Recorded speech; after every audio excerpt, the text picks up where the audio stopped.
All right, okay. But we can't hear you, Mary, you're on. We're just. I'm sorry, updating I'm the talking to board. someone on the phone. Oh, okay. Okay, okay.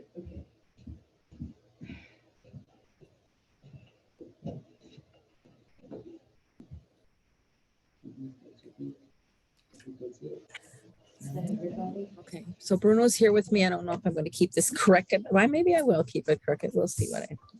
Okay. Wait, I'm texting Cheryl, but here. Cheryl's there. Yeah, I was checking to see if you were trying to get in. And I thought you were looking for help. Which is normal, yes. Okay, so before I call the meeting to order, I have it on. I do have everybody on, but we have a slight issue because again, the links were not working. And that means that the meeting was not properly agendized. Is that how you say the word? Agendized. You guys are always gonna have to correct me with wording, because my word, I don't know what it is. It's my own language. Anyway, it wasn't properly agendized, so therefore we could either continue to have the meeting but not vote, or we could cancel this meeting. I would like to suggest that we continue to have the meeting because we also have the second half of the meeting was going to be what is it? I don't care. That was The second half of the meeting is going to be ICH, and it was just a discussion for the racial equity, and they were really looking for input. We need to give them the information for the new link, right? Oh, I don't know if we did that because they probably have the wrong link. And I don't have my computer. But you can send it to them, can't you? Yeah. Okay, thank you. That was Monique Price and Louise Rothschild. Okay, so let's go forward. Okay, Have a discussion. we'll have a discussion, no voting, okay? So I was gonna make some announcements. I feel weird when I do this, but I'm gonna make the announcements anyway. So my announcement is that this is, first off, I want to welcome everybody because this is our first in-person meeting. It's our first meeting that we're having where we have different offices. And so this is gonna, it's gonna take us a moment to get adjusted, but I do feel that we all understand the assignment. We have to go by the the Brown Act, and this is where we're going forward. The next thing I wanted to say in my announcement is that going forward, so not today, but in the future, we'll be able to do something called consent items and I'm trying to do this more so that we're not spending a lot of time just going over things that we've already gone over. We've already had a discussion. What we will do is put it on the consent agenda.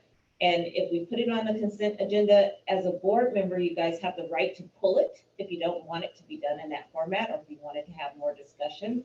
Or we could all vote on all of those items at one time to move us through the meeting a little bit more quickly when we don't, especially when we have stuff that's just kind of like routine stuff. So it's kind of to keep us in a flow.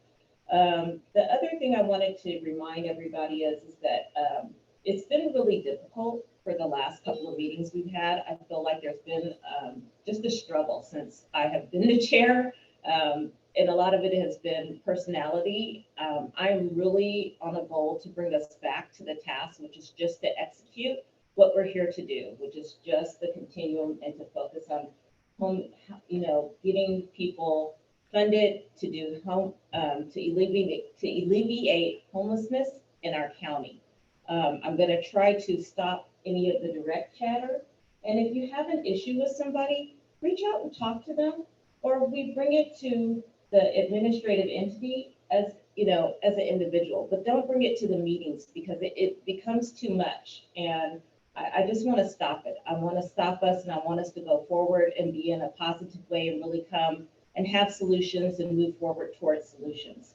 So that being said, anything that we decide as a group, we can also undecide as a group.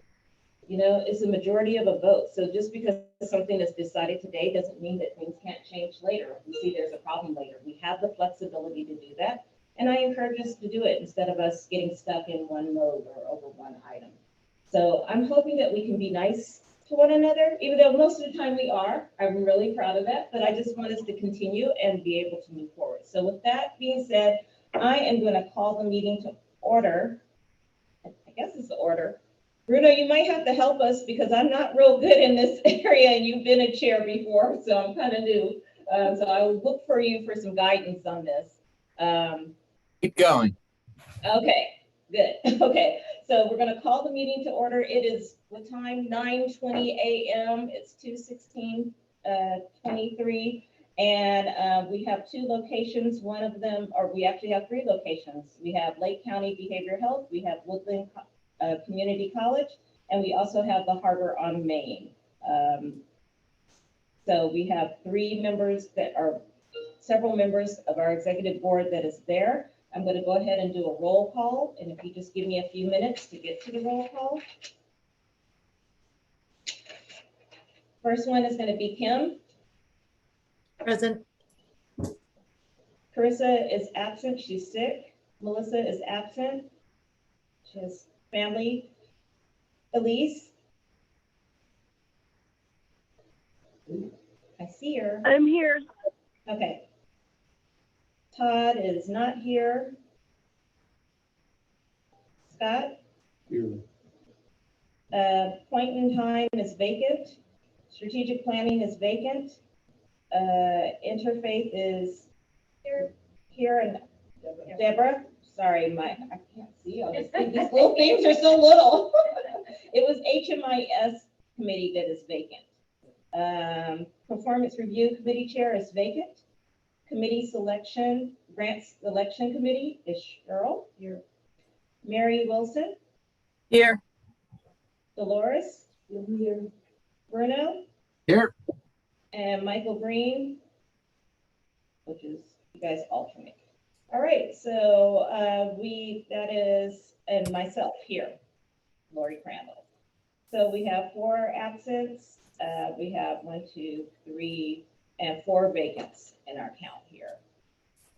All right, moving forward.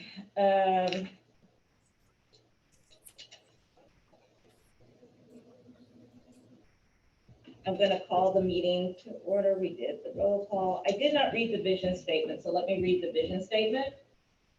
Vision statement is, the Lake County Continuum of Care is a coordinating group that aligns resources to facilitate solutions in homelessness in our community. And 2.3 is to approve the agenda.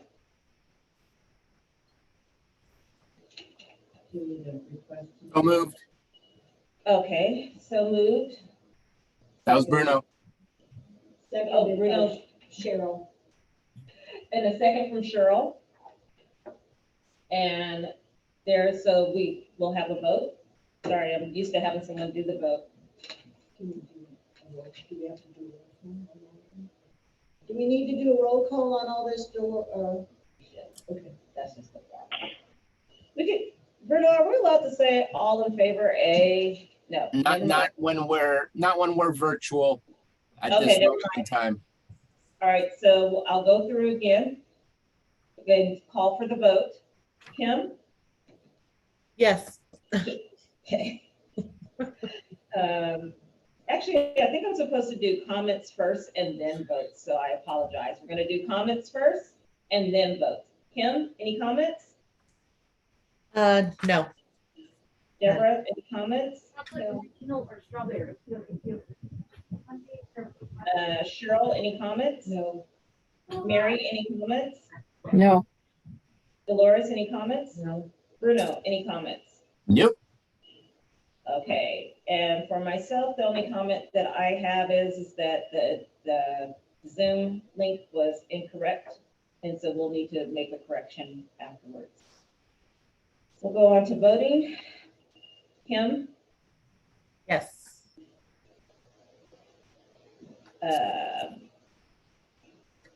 Deborah, Yes. Cheryl, Yes. Mary, Yes. Dolores, Yes. Bruno, Yes. and myself, yes. All right, so that has passed.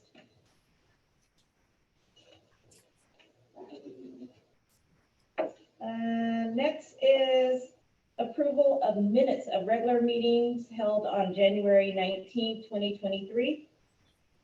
Motion, Yeah, I move that we accept those. I second it. okay, so we have Dolores who motioned and Deborah who second, and we're ready to go through and do comments. Comments, starting with Kim. None. All right, and going to Deborah. No. You know what, wait a minute. Am I supposed to include you, Scott? No. No. Because you don't vote, Don't right? vote. But you do for comments. I could comment, that's true, I could comment. Sorry, it just dawned on me. I'm like, I did not mean to leave you out of the other. That's okay. two. I I'm didn't- learning. I didn't think about it. Okay. All right. So Kim said no comments. Deborah said no comments. And Cheryl? I wasn't here.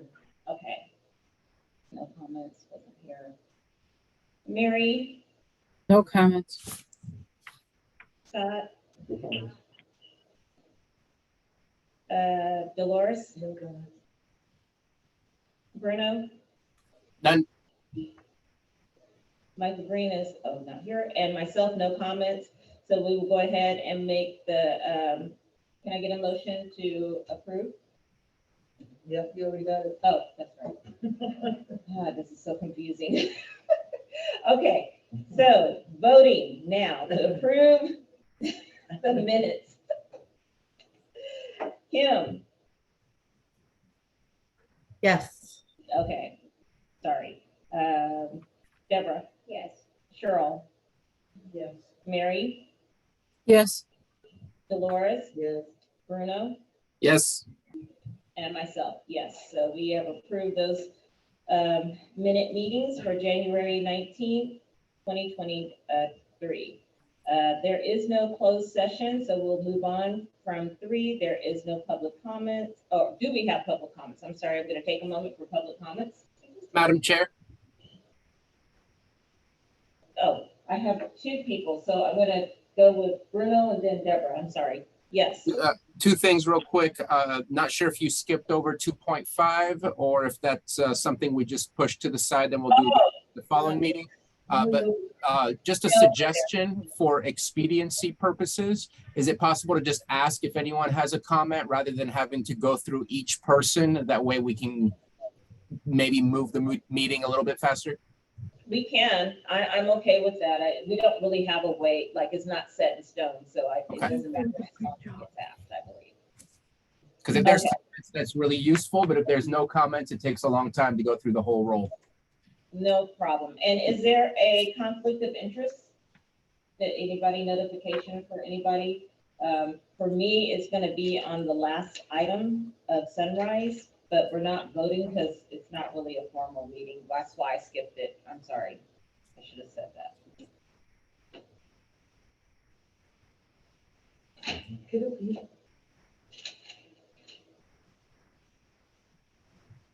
Moving right along. I just had a question. Okay, as to and- why Elise is not being called on the roll. Because she's not a member. Yeah, she's part of the administrative entity, and I think she's here for support for Scott. Madam Chair, can I add a comment to the conflict of interest? Absolutely. I just want to make a statement of what conflict of interest is. If there is any personal or financial gain, that is where conflict of interest is. That is typically the rules of conflict of interest. However, any member can choose that there could be an optical conflict of interest and decide to recuse themselves just to make sure that it doesn't appear that there's a conflict of interest. So just wanted to at least clarify true conflict of interest versus perceived, but it's up to the member to make that decision on their own. Thank you. Madam Chair, Perhaps going forward, we can just read that statement. We can. That says that, since this is our first meeting that we're doing this. So can we get a motion on that? Go ahead and put that in. Oh, Dolores, you just made a motion. Oh, I just made, okay, I move that we, on the agenda, when we get to conflict of interest, we read the actual statement that covers all of what, Bruno said. so I'm I gonna put second it, Okay. and we already had the discussion, but now Bruno, this is where I get confused at. Because we're not properly agendized, we should not be voting at this point, correct? I'm gonna say that we're holding a meeting, which is already kind of going against that. And I think at this moment in time, let's roll with it. And let's make sure to correct whatever issues that we find in today's meeting so that we can try and do better the next time. But I think let's go ahead, and we've already been voting. Okay. Let's continue to do so. That's true. Okay, all right, I think that's true. And do we have anybody who is on for public comment? Is there anybody? So why are we not approved in our agenda? Because we brought an agenda and we got communication. It was just a Zoom. Because the agenda is put out for the public, and if you don't notarize the public appropriately, then you're not supposed to have the meeting. Somebody, anything that we vote on in the meeting could be challenged. So to say, because they can say it Wasn't it didn't happen. posted on the website? The meeting is, but the link doesn't work. But the link wasn't working. Yeah, So they couldn't get to the agenda? That's why we. they couldn't get to this meeting. They got to the agenda, they couldn't get to this meeting. Okay, so I was just confused with the terminology of agendized. To me, we were fully agendized because everyone received an agenda. Well, if the agenda didn't have the link for the meeting on there properly, and therefore we didn't put our 72-hour notice was not appropriate. That's what we, I guess that's the better term. It's all new to me too. Okay, Okay, moving right along. moving right along. Wait a minute, no, because we didn't vote. So now we need to vote, because we did the motion of the conflict of interest, even though I know we all agree, but we just need to do it for formality. We'll get used to this, because I've been in other meetings where they're doing this and it goes very quickly, and you'd be surprised how quick you're out of there. We'll start off with Kim, because we already had the motion. Yes. Yes. Then we're going down to Deborah. Yes. We're going to Cheryl. Yes. We're going to Mary. Yes. We're going to Dolores. Yes. We're going to Bruno. Yes. And myself, yes. All right, so we have an approval to now state the conflict of interest statement going forward, as Bruno stated it, and we'll get it off of the recording and not make him repeat it over and over again. Moving on to closed session, which we have no closed session. Moving on to public comments. Give it a second. Is there anybody on call or anybody on speaker? Nope, no public comments? Okay. We will move on to 5, which will be administration reports. And the first report is going to be on HHAP from Scott. Okay.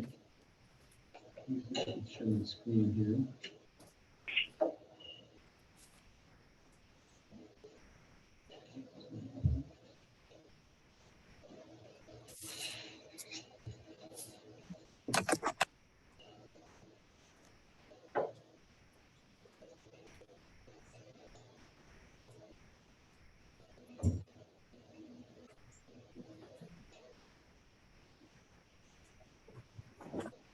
Okay, you guys can see this?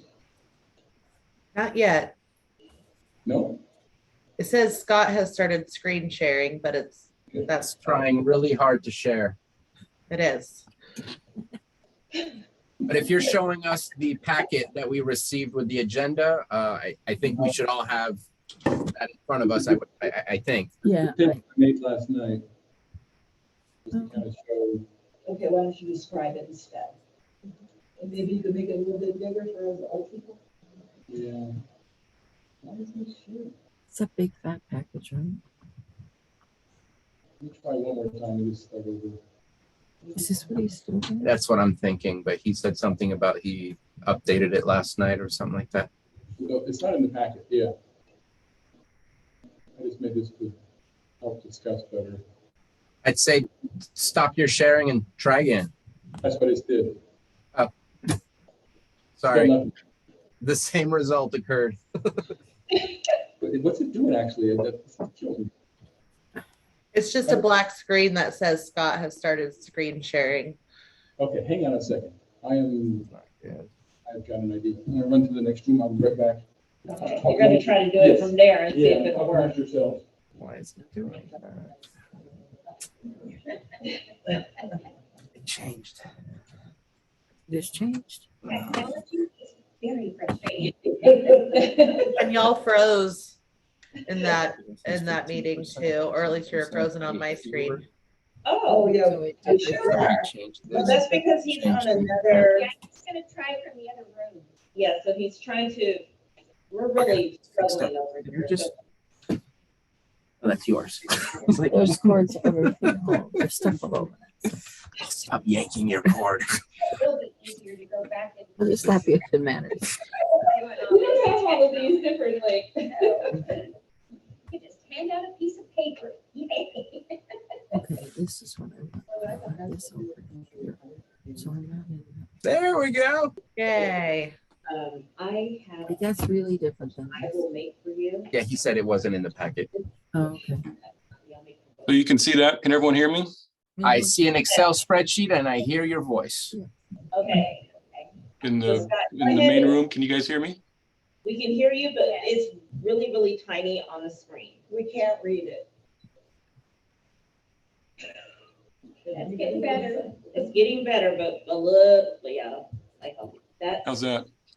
better. I think everybody's gonna have to move up because it's really, I know you can't see it because you're in there, but us, Hang on just one second. Okay. I got an idea.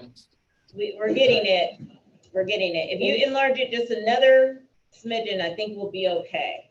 Because we're just gonna move up to the board. I know we're all probably looking very crazy to them. Oh, okay. Oh, that's better. Thank you. Oh, wrong computer. That's fine. You might have to, you might have to scroll down as I'm talking. I'm going the other way. Okay, so, wait, this, right here, right? When you're- Yeah. Okay, you'll tell me when, right? Yeah, Okay, manipulate, all right. I'm definitely getting my experience as a board chair.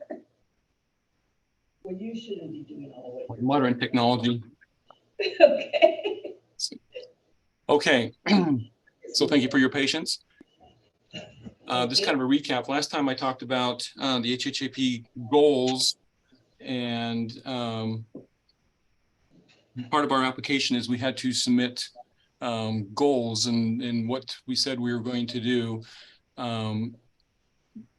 We had talked about, I think, roughly these number of goals right here, which are about 1, 2, 3, 4, 5, 6, 7, 8, about 8 or 9 goals right here.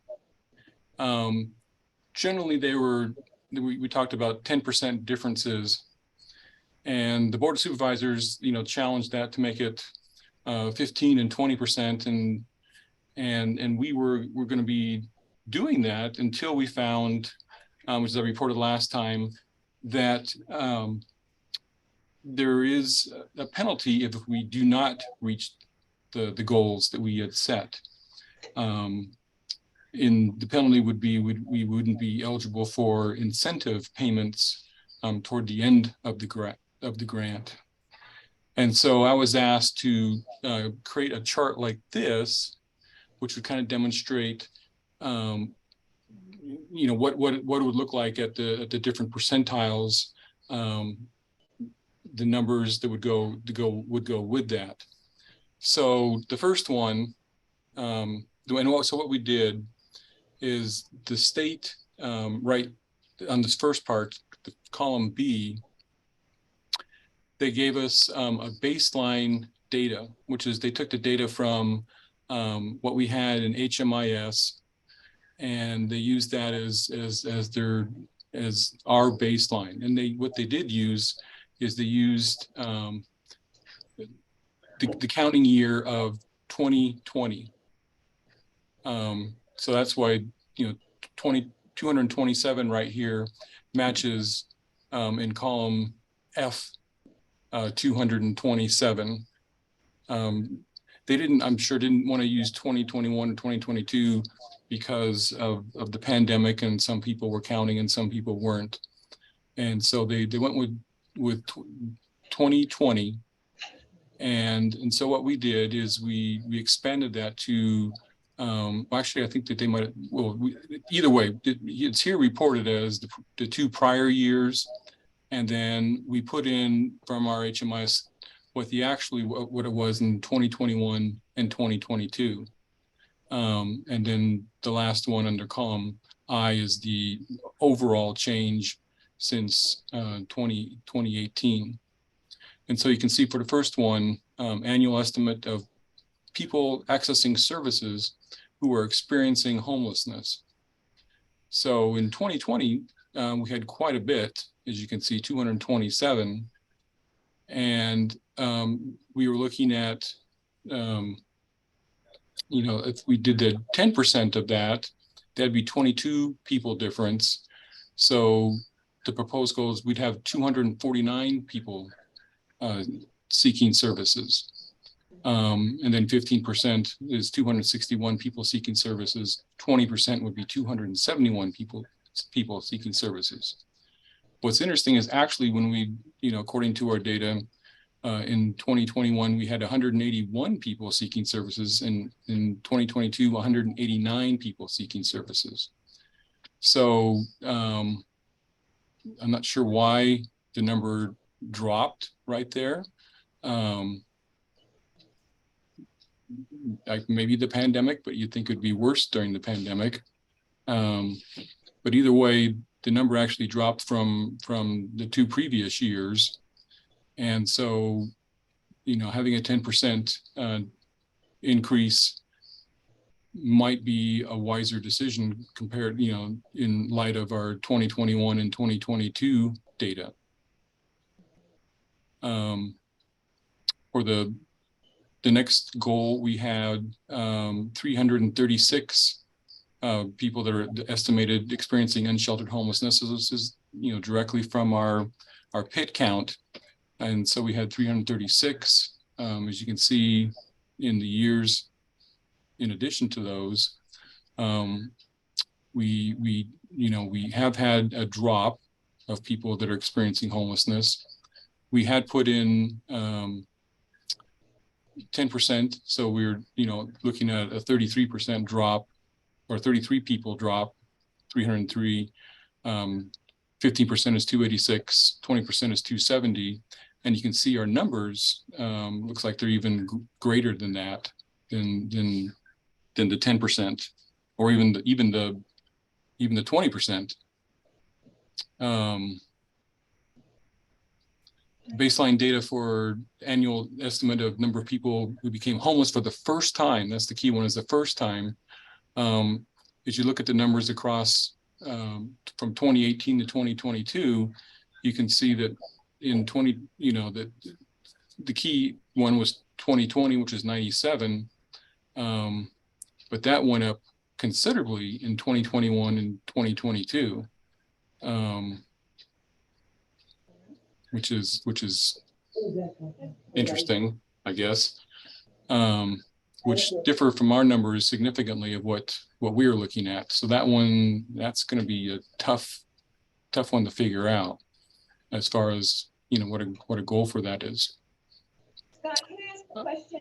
Wait, one second. We're gonna let Scott finish his presentation, then we'll go around and everybody have a chance for comments and questions. I'm sorry. That way we just keep it kind of orderly, and then we'll go from there. But hold on to your question, so don't forget it. Okay. Go ahead, Scott.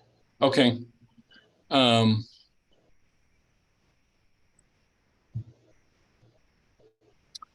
For annual estimate number of people exiting homelessness into permanent housing was 135 for 2020. And you can see those numbers. It's kind of interesting. 2020, looking at across, the 5-year span is actually a higher number compared, considerably compared to the years before and the years after, which is really interesting. And so, looking at what the proposed goal of 10%, it'd be a 13 people difference. So the total number is 148. Then it goes 153 and 161. So, that's going to be a considerable challenge based on, that kind of abnormality of 2020. Next goal is the average length of time, number of days, persons enrolled in street outreach or other non-essential residential projects while homeless, including emergency shelter, transitional housing, safe haven projects, in a time prior to a person being enrolled in rapid rehousing or permanent housing projects. And so basically that's looking for, how long is a person in the system before they get either enrolled in rapid rehousing or permanent housing projects. And the baseline data for that is 64. Unfortunately, we have not been able to obtain at this moment 2021 or 2022, and we're asking for some help from the state of how to get those numbers. But as you can see, that number seemed to have dropped considerably in 2020, which was probably not too uncoincidentally when we started having a shelter and really being able to get people into shelter and then helping them get into more permanent housing after that. So I'm sure that's why that number has dropped considerably. You can see the proposed goals are probably something that are pretty reasonable. The next two ones are percent of people who return to homelessness within 6 months. Again, we had a hard time trying to obtain this data. And so this is, again, we've reached out to the state for 2021 and 2022. According to, we found, it's, for some reason, we had a hard time trying to obtain this data. We had put down 2% because it's only 4% in 2020, and we reduce it, by 2%. And so we didn't actually propose changing this particular goal at all. The last one was just not available at all, either as a baseline or as anything that we could find. And so we actually just didn't have a goal around that as a result.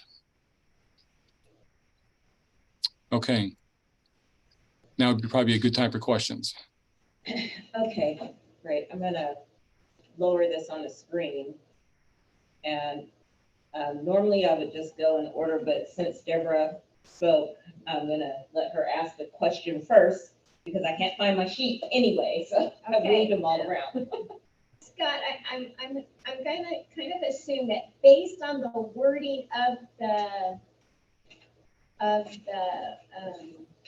question or goal or whatever, that so over in the 10%, sometimes they go up and sometimes they go down. Is that because of the way it's worded for? Yes, because sometimes we're looking for a 10% increase or a 10% decrease, depending on what it is. Like we want to increase the number of people for services, but we want to decrease the number of people homeless.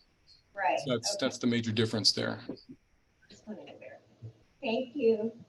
This is really great. Okay. Is there anybody, Cheryl, do you have a question? Yeah, part of it is I'm looking at this data. It looks like some of it moves at the point at which we actually got housing in 2020 from both Elijah House and Hope Rising, but also it reflects the Hope Rising or the Elijah House closure as well. So I think that's where we need to be careful that we look at what we think we're going to have and trying to increase it is going to depend on our ability to have a facility. Yep, I 100% agree with that. Is there, oh, I see that Mary has her hand up and Bruno has his hand up, so I'm not for sure, is Mary raising a hand for Bruno or is it? It's Bruno. Okay, so Bruno, I'm gonna go ahead and let you. Thank you. So a couple of questions. One, I appreciate that you looked into this, Scott, and that you are telling us that there's some kind of penalty. And I mean no disrespect by saying I don't believe it. Why would the governor hold our applications and say you're not doing enough, only to find out that if we don't meet what we're trying to do, that we end up getting penalized? So I would like to see something in writing from the state that shows that to us. Okay, I had that last time. I can find that again. Because that's just it just doesn't make sense to me. It's not that I don't believe you. It just really doesn't make sense at the core based on the conversation that we had with the governor. He wants us to challenge ourselves. Never was there a mention of a penalty. So I'd like to see that in writing, just because I think it's important to understand their reasoning behind that. And then second, I'm not understanding where these numbers are coming from, because I'm looking at what was attached, which was what we looked at previously as a COC, then what we approved as a Board of Supervisors.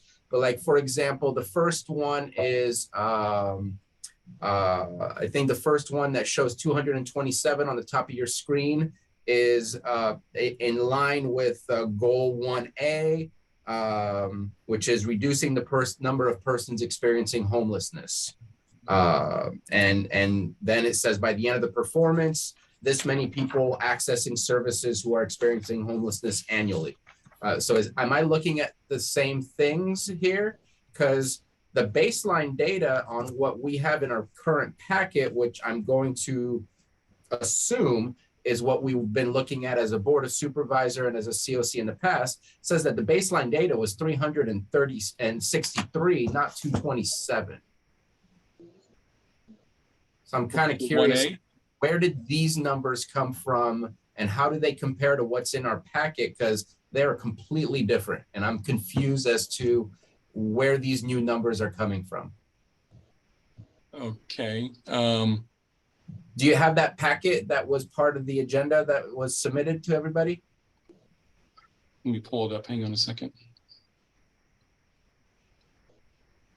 This is part of the agenda packet for today, correct?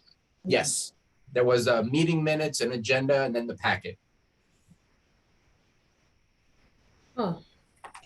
And none of the numbers that you are sharing match what's written on there. And maybe I'm looking at two different things and trying to make them match together, and I shouldn't be doing that. But I'm just asking for clarification because I thought the baseline data from the data on the packet came directly from the state. Yeah, it did. And I'm guessing like the number 227 on the screen at the top is the baseline number. He said it was for 2020. Yeah, that is. Oh yeah, these numbers are way different. So I'm just confused, and I think we need to make sure we have the right numbers that we're looking at. And I know that in changing the percentage, just to at least reiterate my reasoning for changing the percentage, I feel that the goal of the COC, at least my goal, maybe it's not the goal, is to prohibit a growth of a homeless population. Can't eliminate it. That's going to take a lot of work and a lot of years. But the idea behind changing the percentages was if we see our population growing, we are failing. But if we are managing to keep it so that it's not growing any further than what it is today, then we are finding success. And that was my reasoning for wanting to change the percentage so that because the way the percentages work, when you added all the mathematical stuff of who's the new homeless, who's the exiting homeless, who's the homeless that's within 2 years become homeless again, or the housed people that become homeless again. it all added up that we were going to see an extra 40 or 50 new homeless people every single year, again and again and again. And so that's why I wanted the percentage change. Now, that doesn't mean it can't change again, but I think understanding the numbers and making sure that they're correct and clarifying what the numbers are is probably going to be the most important part before we ever say yes or no to. Right. No, I agree. And I apologize, but I'm not sure what happened, why there's this difference. I'm gonna have to start over. I'm sorry, because these numbers are I'm not they're not reliable to me now since I'm comparing this, and so I'm gonna have to work with Melissa again to try and figure out what happened here. Okay. Okay, Scott, I think there's still a few more people who have questions and comments. Okay. Bruno, is it okay if we just, or did you get all of them? Okay. Is there any, because I have questions and comments. Dolores, did you have one? I'll let you speak before me. Yeah, I guess I was trying to figure out where these numbers were coming from. And I know you said on the goal 1A is from HMIS. And then you said a 1B is from the bid count.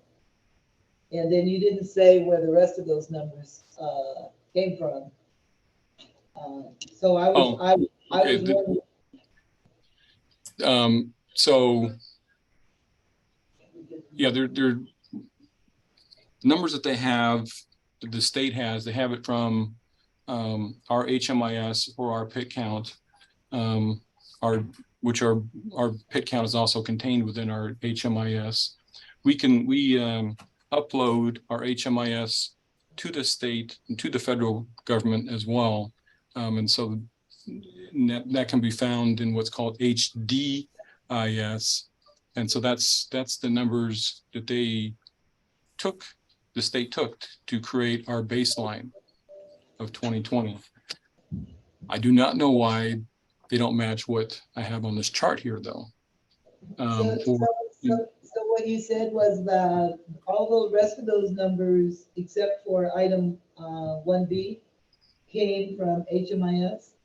Well, actually 1B is in HMIS too, because we do load that into. So all those numbers came from the feds, right? Is that what you're saying? Yes. Based on our HMIS? Correct.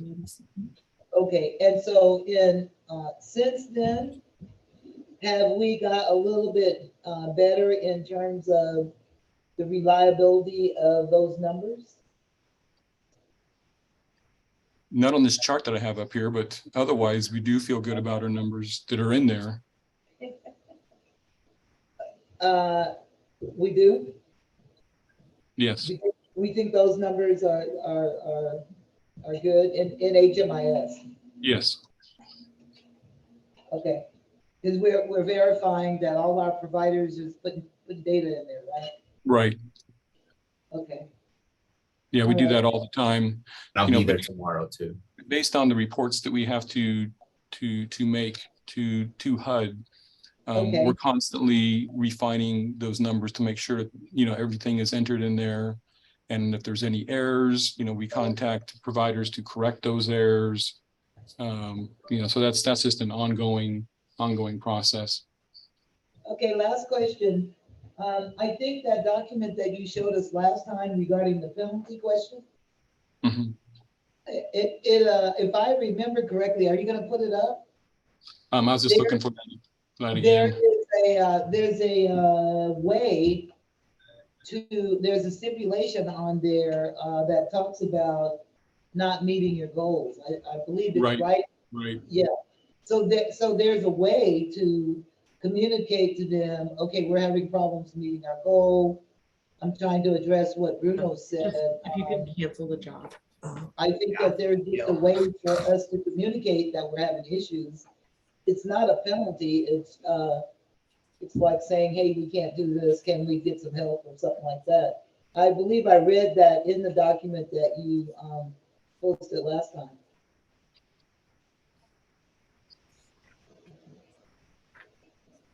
Anybody else remember that? they do. I remember it. I remember the discussion. I actually read the whole thing. Oh, wait till it's my turn to comment. Is that, Okay, I did find that again. Okay, that's the end of my questions. okay, I was just wondering, sorry. I know I cut everybody off. I'm like trying to like cover everybody. So and please forgive me if I cut anybody off. Just tell me, no, I'm not done, because I'm trying to still get used to myself manipulating in person and versus looking on the screen. Scott, I have a few comments and some questions. So as you know, I'm really struggling with this. I'm struggling for multiple reasons. So the first reason is that I'm very uncomfortable with us as an organization when the Board of Supervisors has already voted on the 20%, that we're going back and we're readdressing this. That kind of doesn't feel comfortable to me. But I wanted some clarification because I realized that at the time that it happened, I wasn't informed that this decision was going to be made, but I understand why we were doing it, and I support the decision, especially when I looked at the goals that were submitted. My question is when I'm going to start at the top. So number one, when we're looking at these numbers and these goals that you're presenting, this is for a 3-year time period, correct? You have until we start in 2022 and we have till 2026 to make these goals. Am I correct? Right. So if we were to break down, and I'm just going to use this for general terms of the numbers that we're looking at now, we have 270 people. We're literally talking about what, 7 people a month, maybe 8 people a month is all that we would have to serve. Because that's the math that I got when I started to break this down. And I'm sorry, you guys, I had to break it down in my mind so that I could see it. So when I'm looking at that and I divide that number up and I go in between 3 people, I'm looking at breaking that down to saying that we're serving 7.5 or maybe 8 people if we want to round it up a month. And then on top of that, I want to be clear that if that is the way it is, we have up until these 3 years to serve this number, to serve this amount of people. We also have the ability to use the emergency housing vouchers. And in that meeting that when we spoke with HUD on the emergency housing vouchers, they were very upset with us. They wanted us to go back to the county because we were supposed to have a goal of 2.5, and they directed us to go back to the Board of Supervisors to let them know that we need to meet that goal of 2.5. But the guy explained in the meeting that in using those vouchers, that we could actually take those vouchers and the people who are not, so the ones that are used, we could reuse them. We don't have to house them in Lake County. We can send them out of county. We would still get the credit, and this will still go toward us, which would obviously help us toward our goal. So to me, I don't think that 20% is really that unachievable. They also instructed us in that meeting that we could do it by any means necessary, and really instructed us to work out of the box. But I know that we were supposed to all go to the Board of Supervisors and present that in a meeting to them, and it hasn't done. And we were instructed to do that in October, but now I'm beginning to understand why they wanted us to do that, because we're setting these goals, and that's something that could really help us out in these goals. I'm wondering, and Scott, you know, because I communicated with directly with HHAP via email, and she responded back and included you in the link. She said that she sent you some information, the baseline, the changes of the numbers. Is there any way that you can share that with the board? Maybe after the meeting, we could attach it to the agenda so that everybody can see that. I'm sorry, what did they send again? They said that they sent out to the county already the updated version of the baseline data. There was some amendments or register that she said, okay.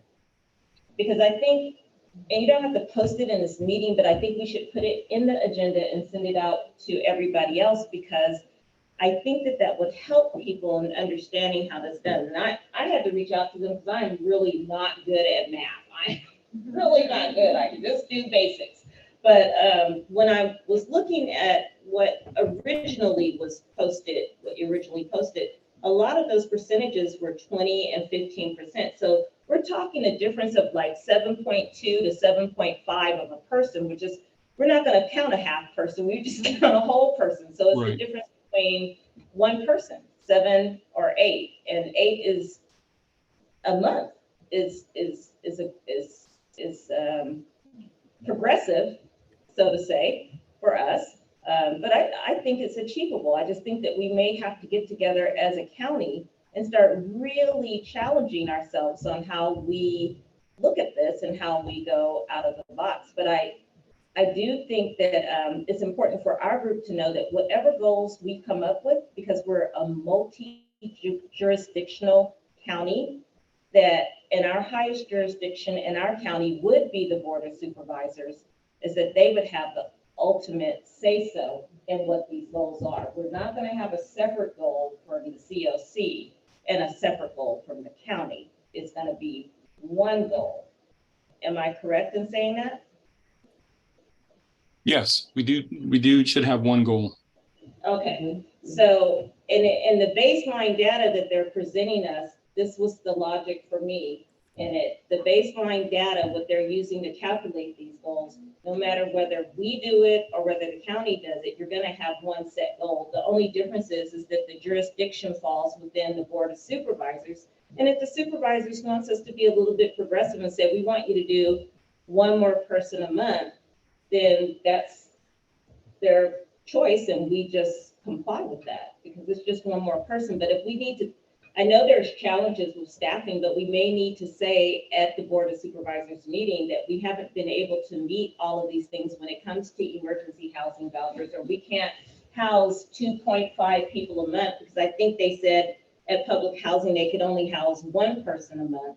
Then what we need to do is come together as a group and come with a different approach of how we work that, because we can't hire, so we might need to hire out this service, or we may need to contract out of this thing. So that is my comment for this. I appreciate it, and I think I understand it, and I apologize to you for going around, but I have to dig, and I am a very slow learner, very slow learner. So I have to keep going and getting different researches. But I do want to also state that if you go to the HHAP website, which Cheryl was so polite to point out to us at the meeting, and that's what got me digging, that all of our applications, everything is right there.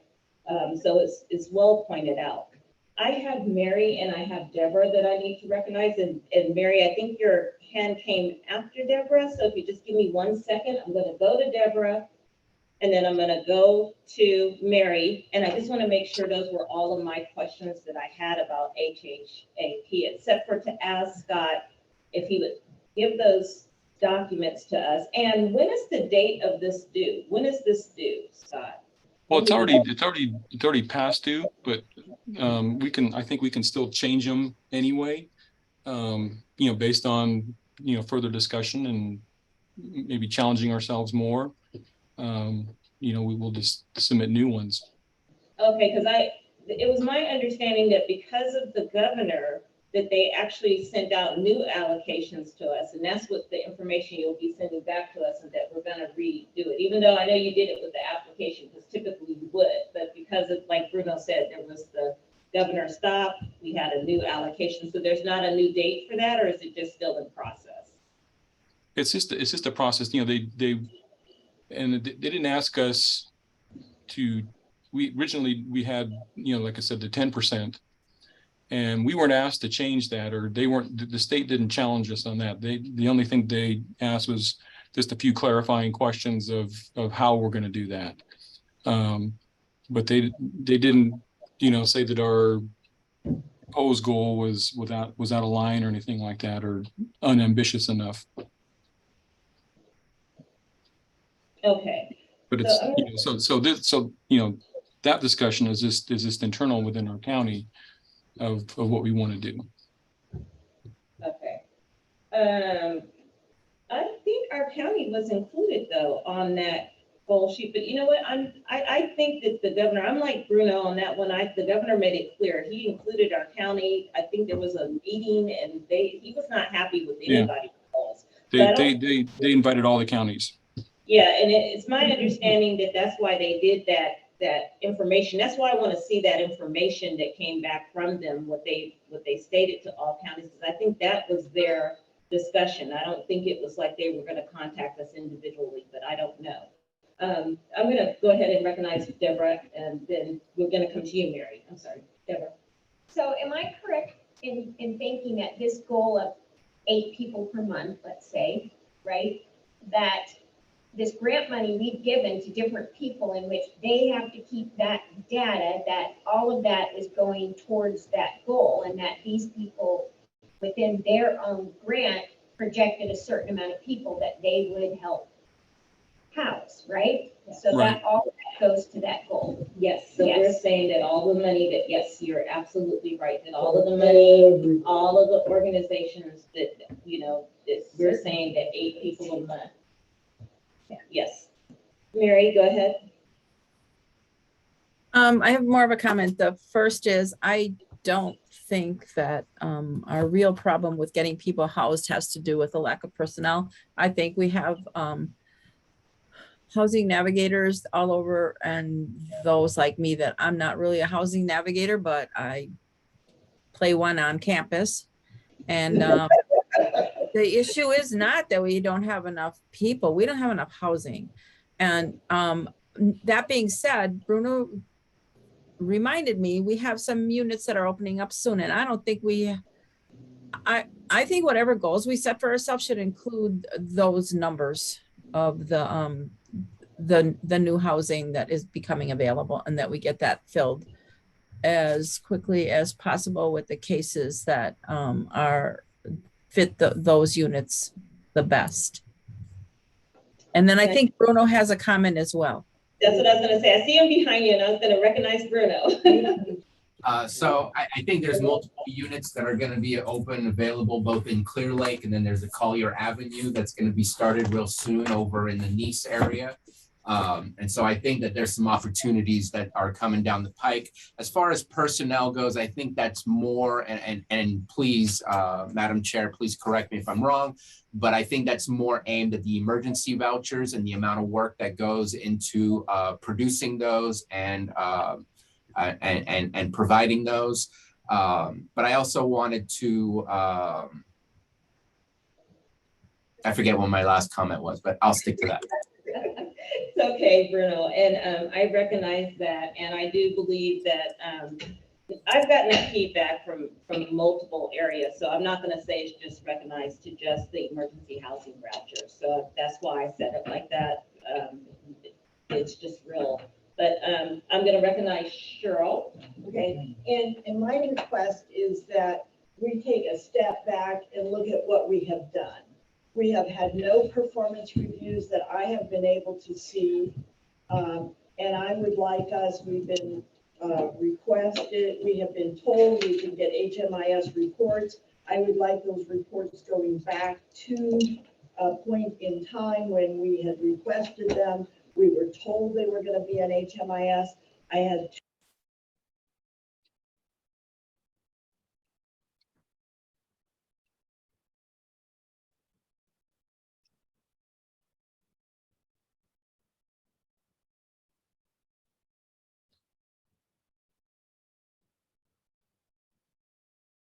Anybody else lose sound? We're Yeah. all alone. Yeah. Okay.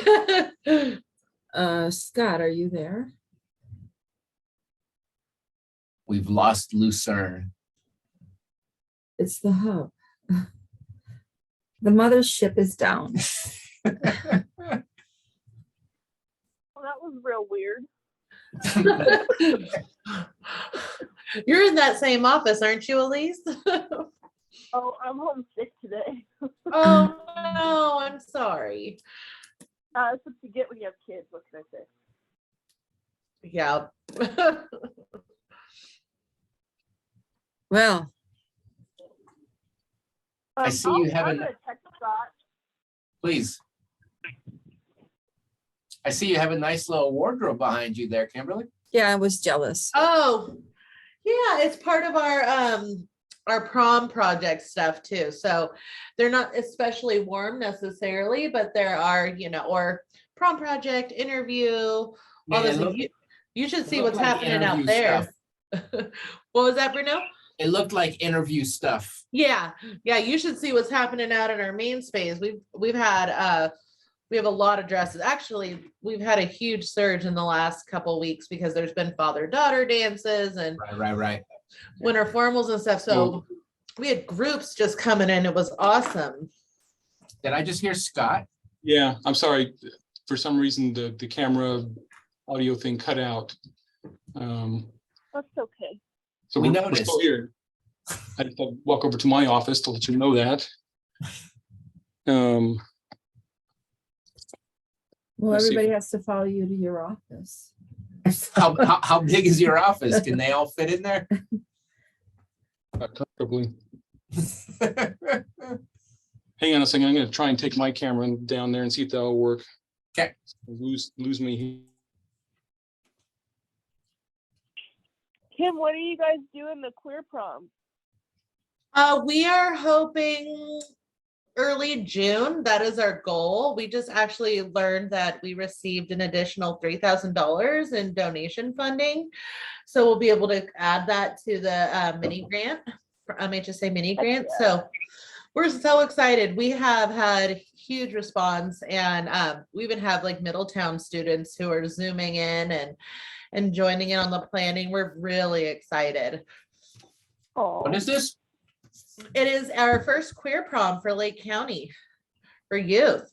So we applied for a mini grant through Lake County Behavioral Health. We were awarded that for $2,500. And then it was actually the Queer Straight Alliance advisor has a friend who works for the Chan Zuckerberg Initiative. And so they do employee donation matching, a 2-to-1. So the employee donated $1,000, and then Chan Zuckerberg is going to be donating $2,000 on top of that. So we're really, really, really excited. Like, just so much energy around it, and that's just, we can't wait.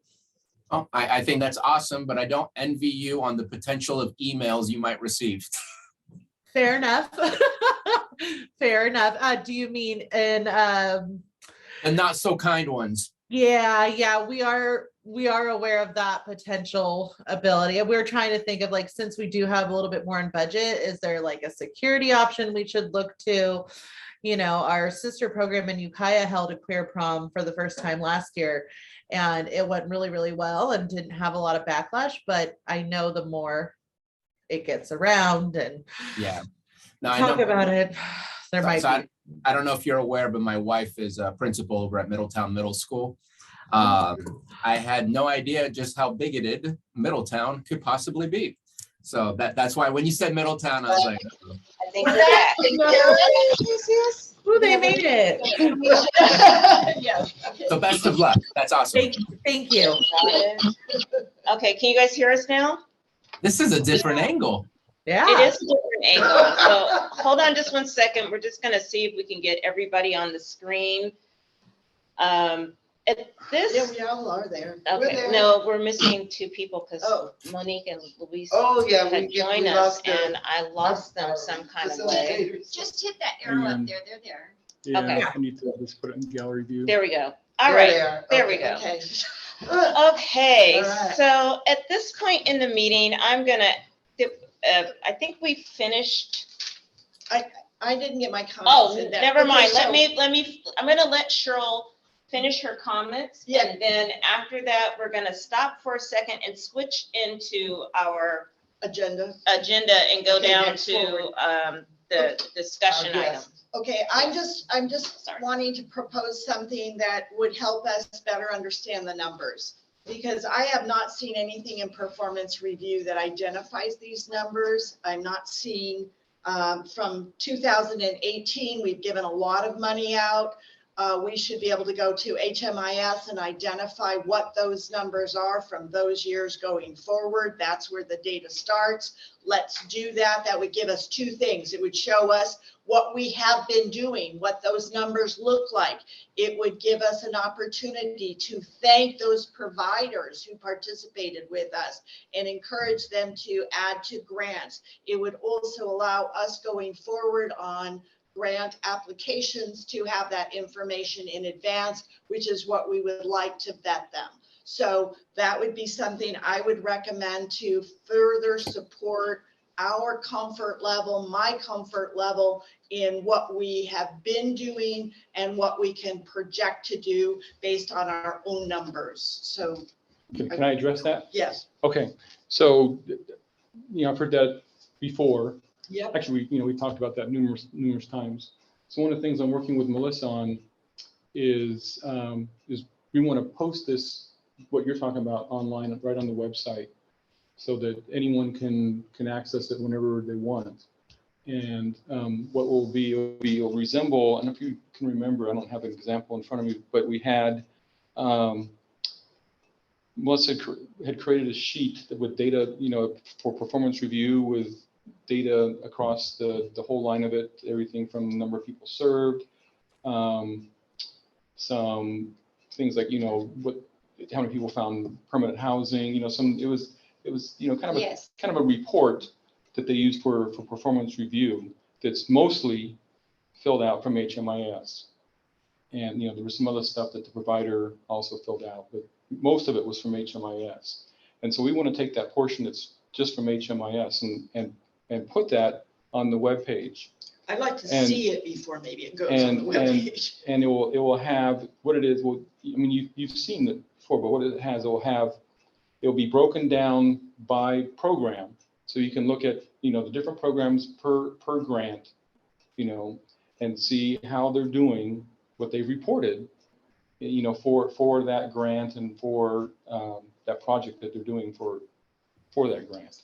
That would be great. And so what I really we will appreciate just, seeing that'll just be, so it'll just be a list that, so you can go down, you can look at, Elijah House and Hope Center and HHAP, depending on that. And you can look at it and you can review exactly how they did. Because that data is already in HMIS. We know that, but I haven't. And so we're going to put it there so that everyone can see that, all the time. And we'll update it.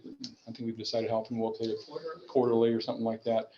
Melissa said it's not hard to do at all. And so we're just going to do that so that anyone can look at those numbers. Now, it's not the official report that you get from performance review where you have the interaction with the provider and you get some information. This is just strictly HMIS type of data. Okay. I just want to say thank you, Scott, for giving us your comment. Is there anybody else that has a comment before we stop this session? Did we clarify the question about the penalty? The form? So what I'm going to do is I'm going to go back and look at that data again. One second, Bruno and Mary, I'm sorry. I want to look at that again from what, because Bruno, Supervisor Tabate, spotted some really large discrepancies right there, which I don't have an explanation for. So I have to work with Melissa on that. So I'm going to repair that, or at least find out what's going on right there and get that out to the group again, along, and that will reflect, as you mentioned, Lori, about, updated baseline data. So that will be a part of that. That's what that report is. It's from baseline data. So maybe that's why there's a discrepancy, and I'm not sure. But I'll send it out, and I will send out what I had last time, which was the actual legislation for HHAP, which talked about the incentive payments and how you can not qualify for incentive payments, and so that you can review that yourselves as well. I'm sorry, Mary and Bruno, I'm going to let you comment.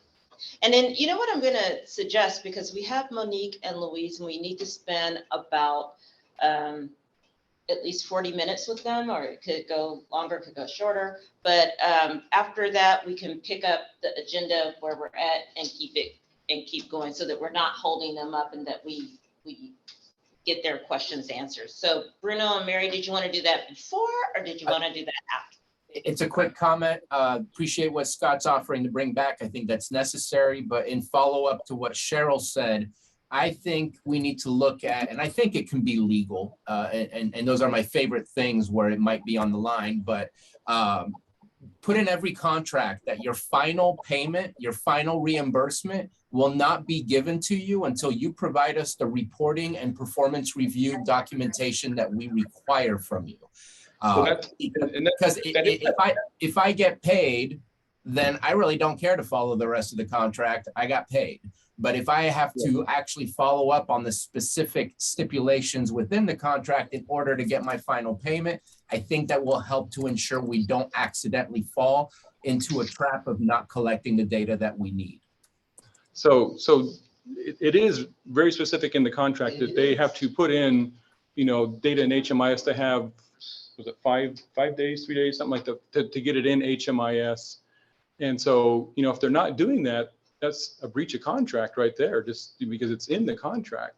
But I think So that Cheryl's looking for more than just HMIS data. She's looking for what our expectations of the contractor are, not just some numbers of who they're seeing and things like that. So I think it's a further discussion to have, but I think we can look to tweak our contracts to make sure we have the upper hand and not the contractors we contract with. Okay, so I'm going to stop at this point. Kim, I know your hand is up and I know you want to comment. Yes. I just have to say I have to leave at 11. And so if there are presentations, that's why, yeah. Yes. Let me, we're going to right now. So Louise and Monique, thank you for being so patient and waiting for us. We are very pleased you are here, and I'm going to introduce, this is Monique Price and Louise Rockcha. I hope I'm saying that right. And they are our distinguished guests from Cal ICH. So I'm going to let them take over. We've been working with them through TAC, and I'm going to be quiet because I have just been messing up stuff all day today. You're fine. Good. All right. And I'm going to let them take over and they can make their formal introduction. Well, hi, everybody. I'm, as I said, Louise Rothschild. I work at Apt Associates, and I am part of the TA team that Cal ICH has hired through TAC to work on racial equity goals and performance measures and a whole variety of things. And I want to thank Lori for inviting us to this meeting so we can talk to the team about the next steps and kind of what we've been doing and what we're hoping to do moving forward. And I will let Monique introduce herself. Hello, everyone. I am Monique Price, and I use the She Suite. I'm a part of the Cal ICH coaching team as well, and I am from the C4 firm, where I'm a race equity subject matter expert for C4. Pleasure to be in community with you all again, and I think that we're just really excited to hear what's been going on in Lake County, how we can assist as your coaches and kind of hit that reset and relaunch and continue forward to advance racial equity in your county. So we don't have like a presentation or anything. We're just going to kind of be talking, and Monique and I are kind of going to go back and forth and asking some questions. Part of why we reached out in this moment is that we are about to do a second sort of intensive suite of workshops. And we had reached out to Lori about her involvement, the board's involvement, everyone's involvement, and we were having some really great conversations about kind of specifically where you all are at with the goals and that you set, I think, really with the HAP 3 application, but also probably in HAP 4 too, because I don't think they got removed in HAP 4. So just thinking through like the goals that you've already set, what your progress is on those goals, and how we can help you make additional progress or any progress, or like kind of, we want to kind of hear where you're at. So I think that was sort of our first question that we wanted to give to you is, how do you feel you're doing with your goals, and kind of what are you thinking around them right now, specifically your racial equity goals and your racial equity performance measures? Well, so there are new members here that were not here. And so I wanted to explain that when Melissa, because it was Melissa and I who actually attended, and there were goals that were set. And one of our goals was addressing the pit count and those types of things. And we're struggling still. We had a struggle to make those changes and to make those goals come to fruition, but we're still in progress. And we're hoping, so it's my opinion, but I'm going to let everybody speak because I'm the chair and I think I should not speak so often of the time. And, but it is my hope that we utilize every ounce of help that you have, because this is a this has probably been one of the most challenging assignments I've ever had in my professional career. And I did not expect for it to be a challenge for me, being who I am, but it is. So I'm really pleased to have you here, and I'm going to be quiet, and I'm going to let everybody else. And I see that Mary, you have your hand up. Did you have a question, or is it just up? Bruno. I think Bruno has his hand up, and he's going to ask a question. So Bruno is asking Monique and Louise a question. So the question is kind of very nebulous, but I'm looking at the data that was provided in our packet. There's some racial equity data or some race category data. It looks to me like it's getting demographic information from our census for our county, and then breaking down what's in the HMIS system, putting those in the racial categories and figuring it out. The hard part for me is we know that specific groups are more impacted by poverty or homelessness. So by just breaking down our overall county demographics, we shouldn't expect to see the same breakdown in our HMIS. And so what are some of the tricks of the trade that you're aware of to help ensure that we're getting towards the best numbers for ensuring that we're looking at this from an equitable perspective, and not an equitable perspective of who's here in Lake County? It's about who's homeless and who's experiencing homelessness. So I would say actually, one, the first step is just to be looking at the data. So like, congratulations, you're already doing more than a lot of other places are. And it's actually really important to understand like who is in your county versus who is experiencing homelessness. Because of course you want that breakdown. Well, first of all, we hope that no one is experiencing homelessness in your county, but we also know that's not the way this world is working. You want to be sure though that like, that breakdown sort of mirrors each other. But just as you said, we know that there are groups that are more heavily impacted by poverty. They are more likely to have a housing crisis. They are more likely to need resources in your county as well as other places. And so looking at the data, you want to have that first step in that baseline of like, how disproportionate is this actually in our county? And then the conversation, which we are addressing sort of in these workshops that are coming up, and I am not going to like solve in this like time frame, is really you're right, like how do we target resources to the people that need them the most, and how do we bring those numbers a little more into alignment so that people are not experiencing homelessness at an inequitable proportion. There's no like magic answer, and I will say that like, Monique and I don't live in Lake County. So we are not like fully aware of all of the breadth of the services and everything that you are offering. What we really are here is to help you interpret that information, which it sounds like you're already doing, and then have some conversations about like how much representation is happening through your work. What other organizations could you be reaching out to think about like reaching more people? How could are there issues with like how your programs do applications even that are keeping people from getting the help that they need? Like we sort of help talk through those things as well as like a variety of other stuff. I think too, Louise, if I could jump in there too, I think that the data, not only from a quantitative perspective, you also want to make sure that you have the qualitative data as well. I think that we get so consumed with the actual numeric numbers that we forget that those numbers are a story. And sometimes we need to make sure that those stories either align or debunk what the numbers tell us.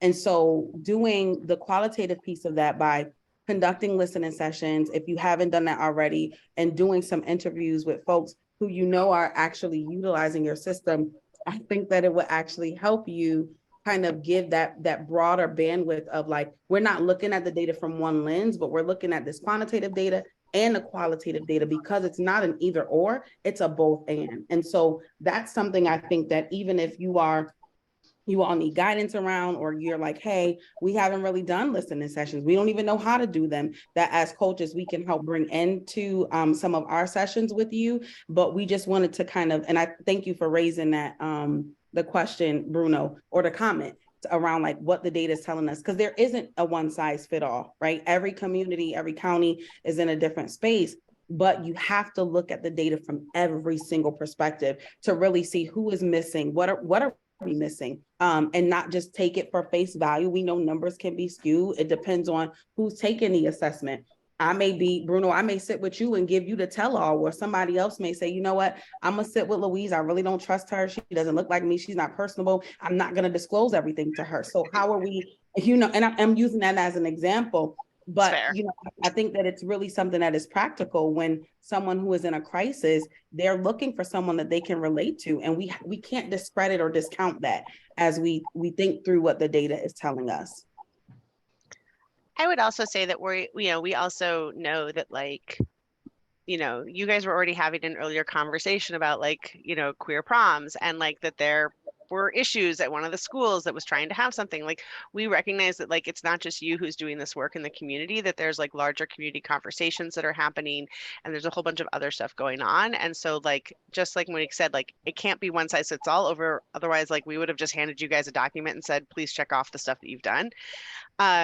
But like, which would be like, not how any of this works, but like, we also want to engage and hear about your community and help you like work through those issues that you may be facing as you are trying to get people assistance to get them housed, or at least get them out of like, a housing crisis that they're in that moment, but to do so in an equitable fashion. I have two more questions. One, I know that in speaking with some of the different tribes around in Lake County, that they also receive money for helping homelessness within their tribes. Do you know if the COCs around the state are kind of working hand in hand with the tribes, or is there a separation? Because it feels, at least for me in Lake County, that we're not working hand in hand together to solve the overarching problem. We're kind of siloed, and I could be wrong, but I'm just kind of curious, what's the norm? What's the standard? Is there one? I would say, Bruno, tribal engagement is something that unanimously people are not doing, we're not doing the best at, right? And so it's something that counties have been looking at more closely, even as something around a conversation we had as coaches.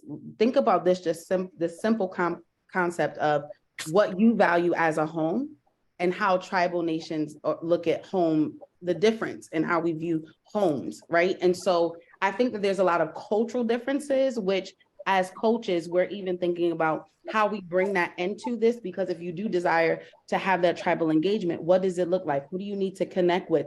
Understanding that there's just some shared language that looks a little different than how we traditionally use being unhoused and what it means to be home, that we use in those conversations. And so I think that we recognize that this is something that not just Lake County is experiencing around tribal engagement. And in this intensive model or session, if that is an area that you're saying like, hey, we want more coaching or more support around tribal engagement, then we definitely can make sure we bring that back as a team. Because I just know in the communities that we're working with and we're coaching, it's something that we've heard more often than not. And Louise, did you want to jump in there? Yeah, I was going to say there's definitely a really strong desire to connect to tribal communities and to start to bring the tribal nations more into, especially like continuum of care work, especially now that they can get funding from the federal government for that. But I think also most people are recognizing that like you can't just show up at the front door of a reservation or tribal nation lands and say, hi, we'd like to work with you, let's work together, right? That there is a natural like culture of distrust that exists in tribal nations for very good reasons, and that it is that we are all, like, for the most part at a starting point, and we just are going to have to put in some work to build that trust and to work together. But we're hearing across the board, I think, that like everybody wants to do that. Some people are a little bit farther along in those conversations than others, and we're happy to help support that. We have, like, Monique and I are part of a like very diverse group of people, and we have a number of people from tribal nations who are part of our team, and like so like we have that kind of background that we can help contribute to those conversations. But I don't think you all are behind. I would say you're also not ahead in that conversation. You're at the same point as like a lot of communities in California right now. Okay. And my final question, sorry to take up so much time. And by the way, Monique, it looks like you have a little friend to your left. Monique is a new mom and she's doing a lot of duties right now. And my last question is, I don't see LGBT on the breakdown. I know it's a race equity, but is that a mistake not to have that that stat or that data within that kind of range? Just because I know that there's extra burdens and hardships that also exist within that group. Absolutely. And I'm really glad you brought that up. We are focused on racial equity because we think that a lot of the practices that go into being more equitable on like race in the race dynamic also go into other spaces. And so we're not saying that like we're not going to work on LGBTQ equity. Like we all believe in that and we want to help with it. We just, that's not what we got hired to do by Cal ICH. That being said, I think that a lot of things, the dynamic and the data around that is also like not as good with the gender names in there as like we've kind of sorted out a little bit more with race. So it's not that we aren't going to work on those things. It's that we're going to work on them in the context of racial equity and more as like a holistic equity kind of thing. But a lot of the stuff like looking at data, working with organizations, thinking through like who you're partnering with, like that all applies in a lot of different areas of equity. And so like, you know, the conversations we're having around that, I think could be easily turned around and made into conversations that we're having with the queer community as well. Thank you. Mm-hmm. Thanks for bringing it up. Go ahead. Hi, you guys. This is Dolores. I think I talked with you last time. Yes. And you know, I'm the alleged chair of our equity committee, and so I have tried to, you know, to start this process, and I started mainly. I started with our pit count committee because the pit count was coming up in January. So I thought, the thought was to reach out to each one of our COC committees, see what their plan is for related to equity, diversity, and inclusion, help them to formulate that plan if they were struggling, and then bring it back to the COC to see how the various committees are going to handle that situation. So I started with the pit count committee because they were going to go out and do some face-to-face stuff, right?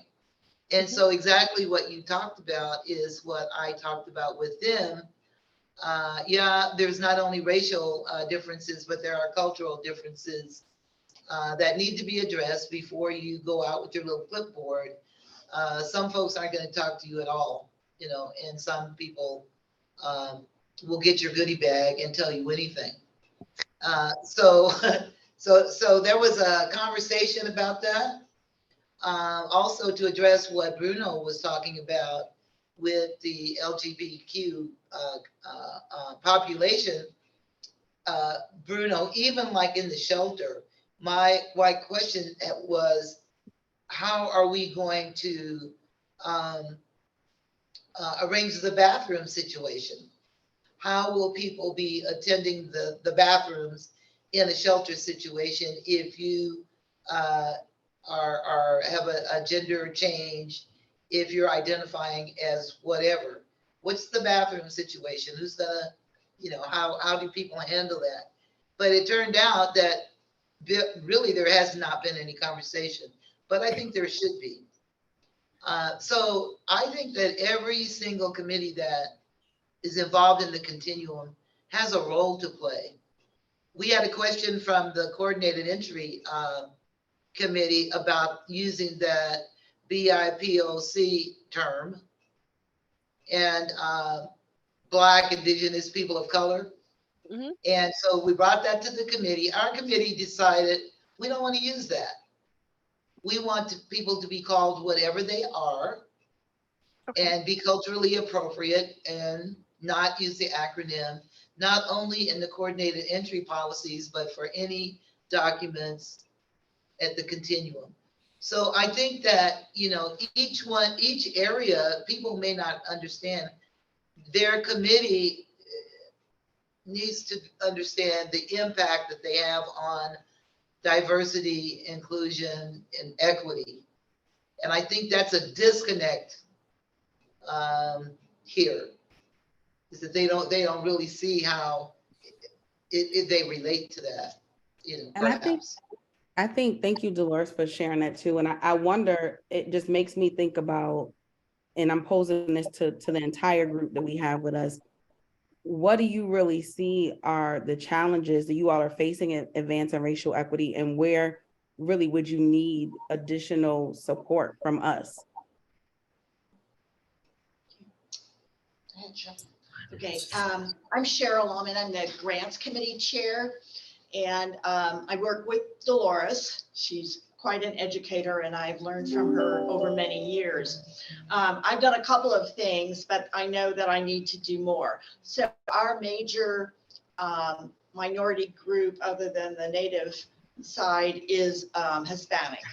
So we have created, when we do a request for a proposal, we create that in Spanish. When we a version, we also, when we do publicity, we do that in Spanish as well. So that has been my simple outreach.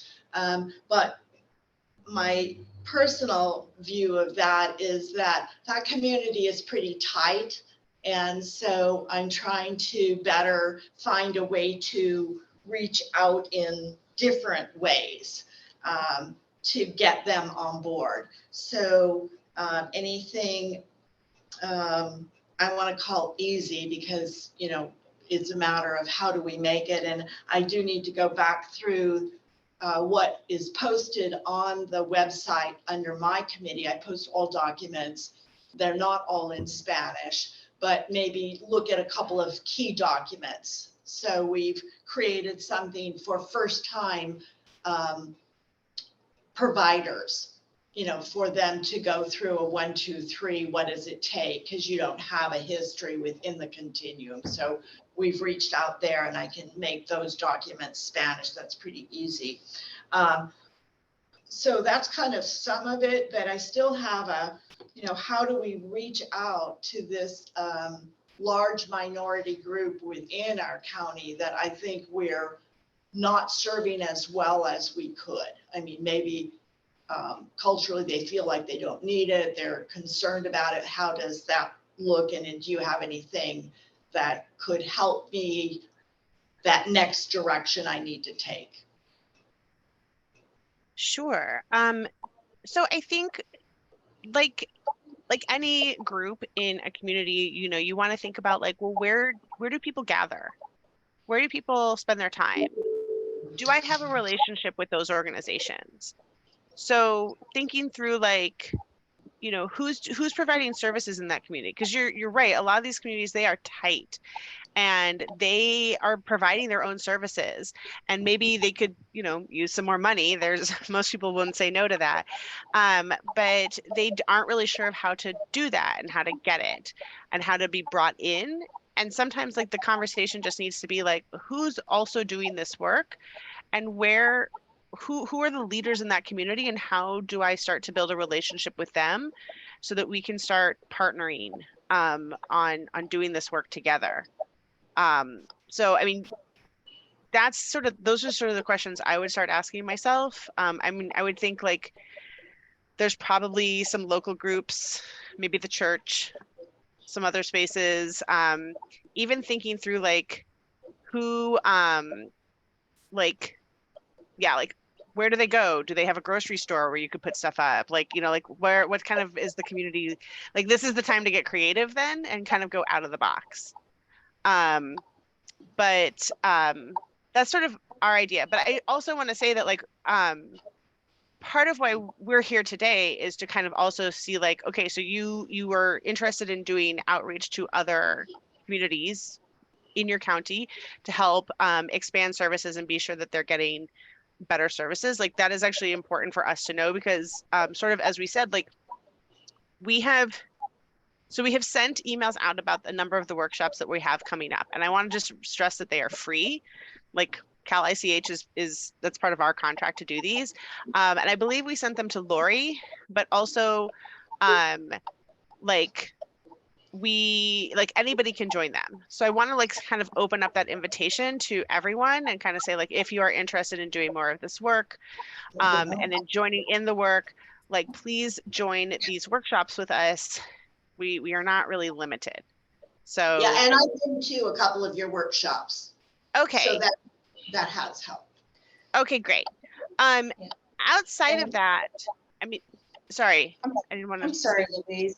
I just, Elise, did you have your hand up? I saw your hand and then it disappeared and then you disappeared. So I don't know what happened. I'm sorry. Did you have a comment or a question? I did have a comment, and I apologize, I'm not appearing on camera, I'm under the weather. But my 3 cents for whatever it's worth, having done some engagement with tribal communities, even in situations like where there's systems level involvement, is it's a marathon, not a sprint. Yes. Trust is not built overnight or over a week or even over a year. And you have to follow through with your actions and do what you say that you're going to do.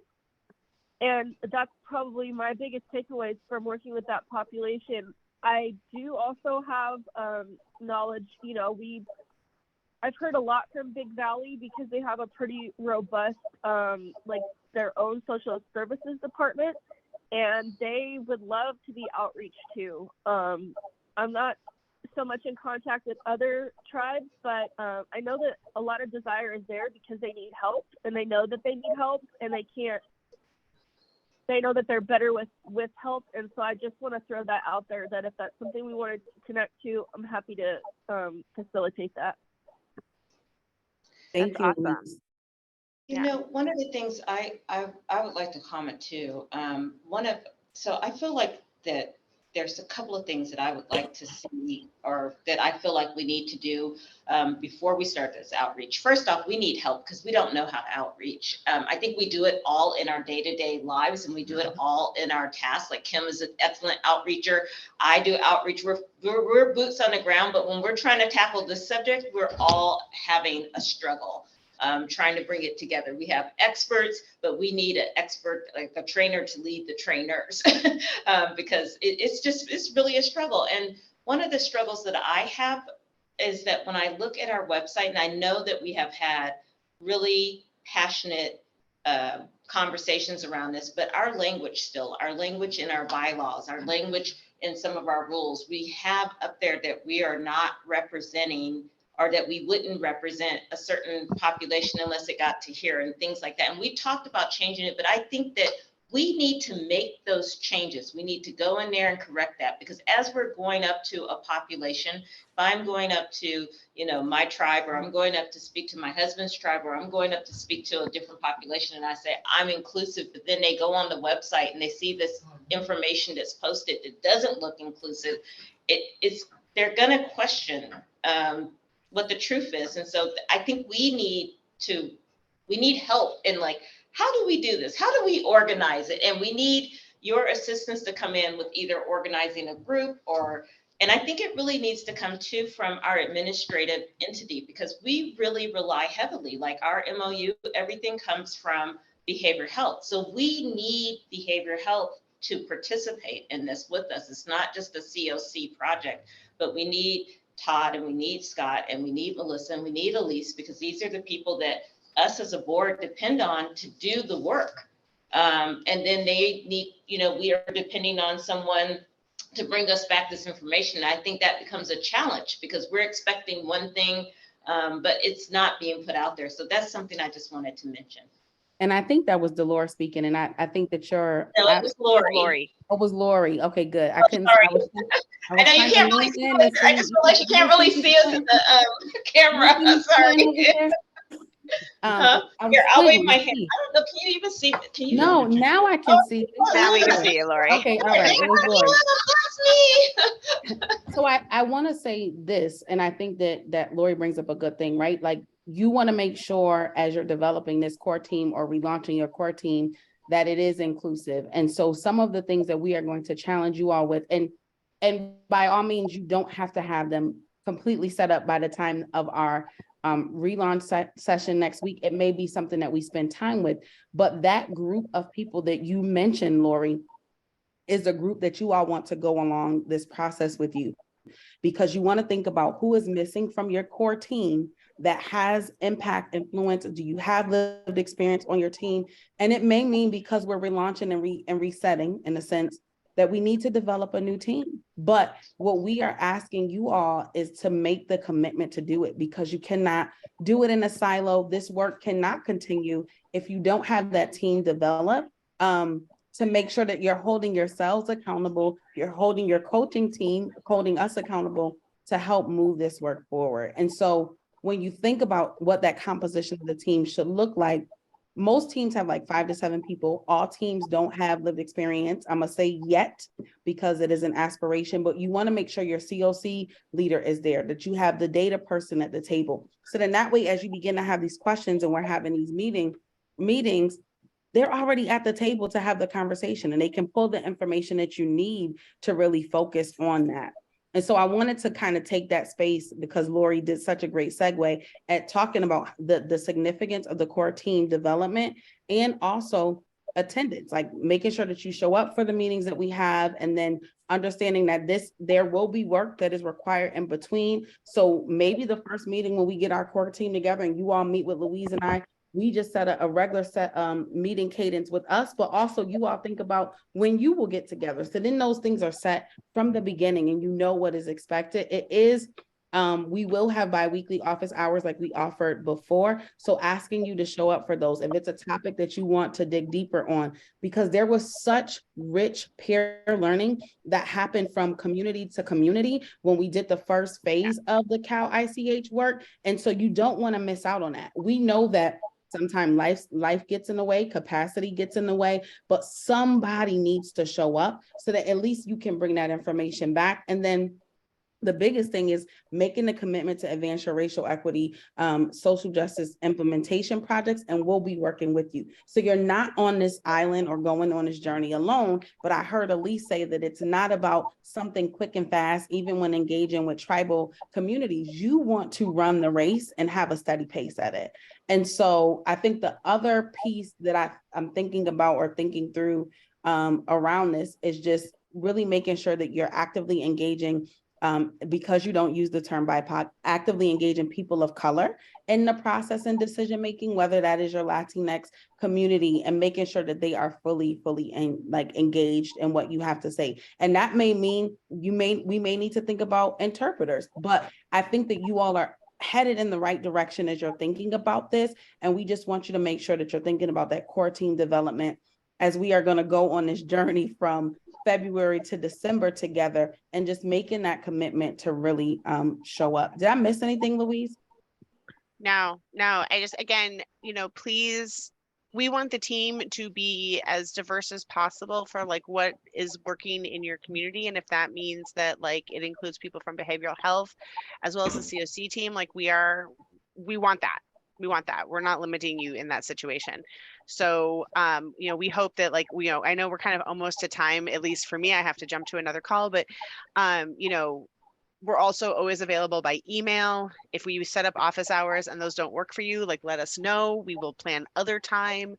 Like we want to be engaged with you in a way that works best to help you meet your goals and maybe even stretch a little bit on them if that is possible. So I think that the conversation around language is really important, but also like it needs to be a conversation around action as well. Yeah, I have one final comment on that. When you said that, it kind of made me smile.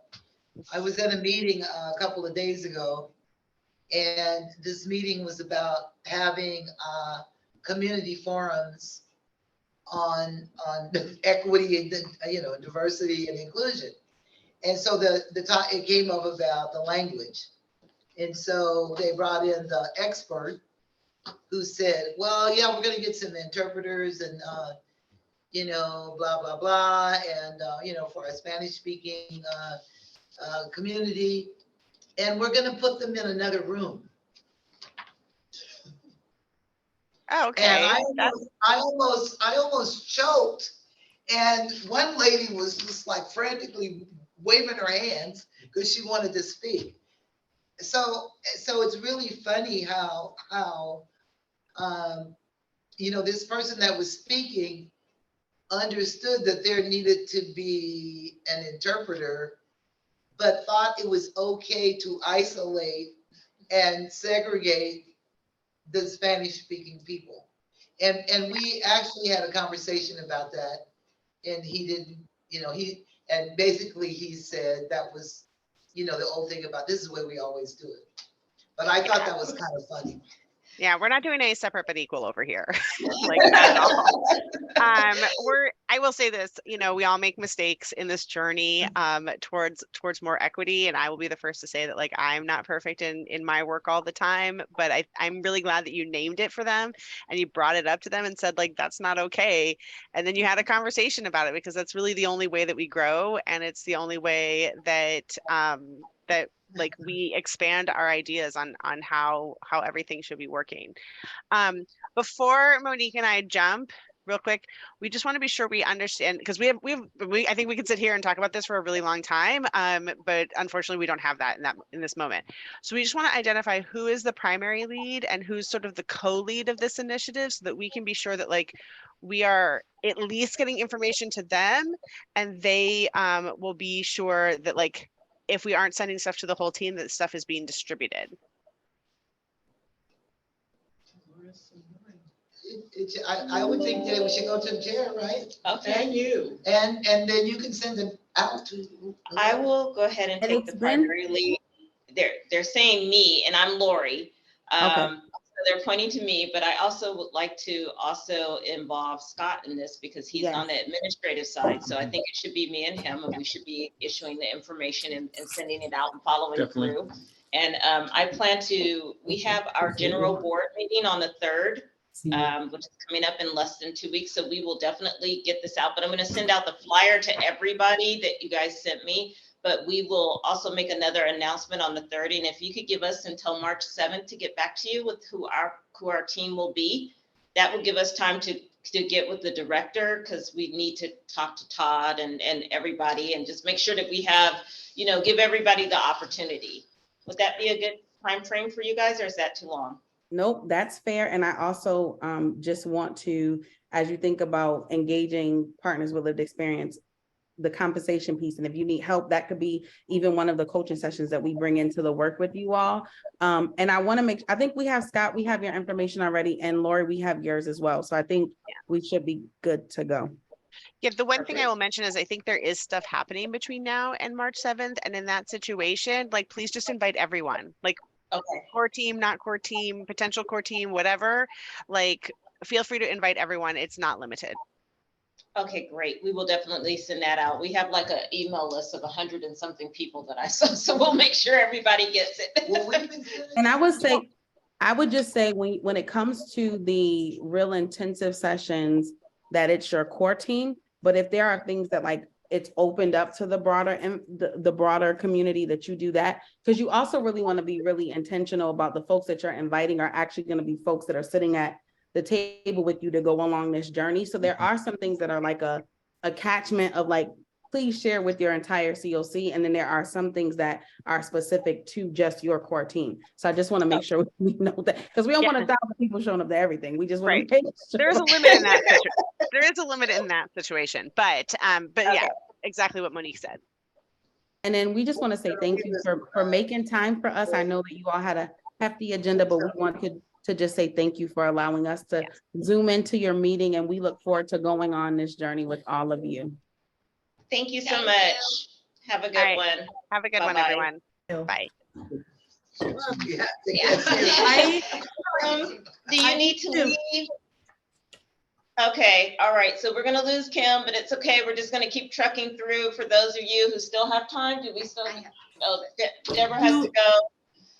Do I need to leave this, like, have somebody else come in and log in, since this is considered public, or since we have ran over time? Because this is my computer. Do you have people in the office with you? No. I think if somebody shows up, it's fair enough to say to go ahead and, open it back up, but I don't think our time was at 11, and technically, if we're done at 11, if we're over at 11, we're supposed to be done, and then move all the other stuff to the agenda for the next, and I think we're gonna really wrap it up, but there's only one other issue that we have. Well, we wanted to just finish up the HHAP, and then we're gonna move all the other stuff to the next agenda, because we're not gonna have a forum anyway. Perfect. Okay. Thank you so All right. much. See you, Kim. I Bye. guess I'm supposed to have a Teams meeting. So we're just gonna pick this back up, and go back to where we were at, which was HHAP, so at least we can finish that out. Sorry, we didn't get through everything. Let's just consider that, because, I'll send out the stuff that we talked about, and then we'll pick it up next time from there. Okay, the one thing that I did have, I know we wanted to talk, I did want to talk about the Brown Act stuff a little bit. oh, okay, and I just wanted to say on that one final thing, so I'm sorry, I'm just gonna be real honest. I know everybody's leaving, so now I picked the time to be really brutally honest. I am just really, I'm just done when it comes to numbers and trying to figure this out. That's why I really want to see what the state sent. So I know that you have stuff that you want to send, but I just want to see what they sent so that I can, that's the way and it really takes me, like, I sit up at night and I have to have the I'm whole good house at quiet. numbers I make anyhow. sure the kids are gone, and then I sit there and try to figure it out. So I think that for me, I just need that packet, and if I could see that, whatever it is, because they said, you could look in her email, because she CC'd you on it, and it just says to send that, their revisions. I think it would help me figure it out. And then you said you wanted to talk about the Brown Act for a second. So before we do that, I'm gonna conclude our meeting right now, and we're gonna, if it's okay, can we just, now Bruno, you gotta give me guidance again. So we have stuff that's still on the agenda, but we don't have a quorum anymore. Wait, do we? 1, 2. Yeah, we do. No, we need 5? Yeah. Okay, should we finish out the agenda really quick? Yeah. And can I make an amendment to the agenda? I would say we already approved adopting the agenda. And so I think that, did you say we don't have a quorum? We do. Okay. You could always offer to add something, but typically adding something to an agenda is. No, I want to take away something. Oh, you can take away anything you want. So, okay, I was like, can we move some things off just so that we can close the meeting, and then we could still stay afterwards because Scott had a question to ask. So I just wanted to remove the remaining items.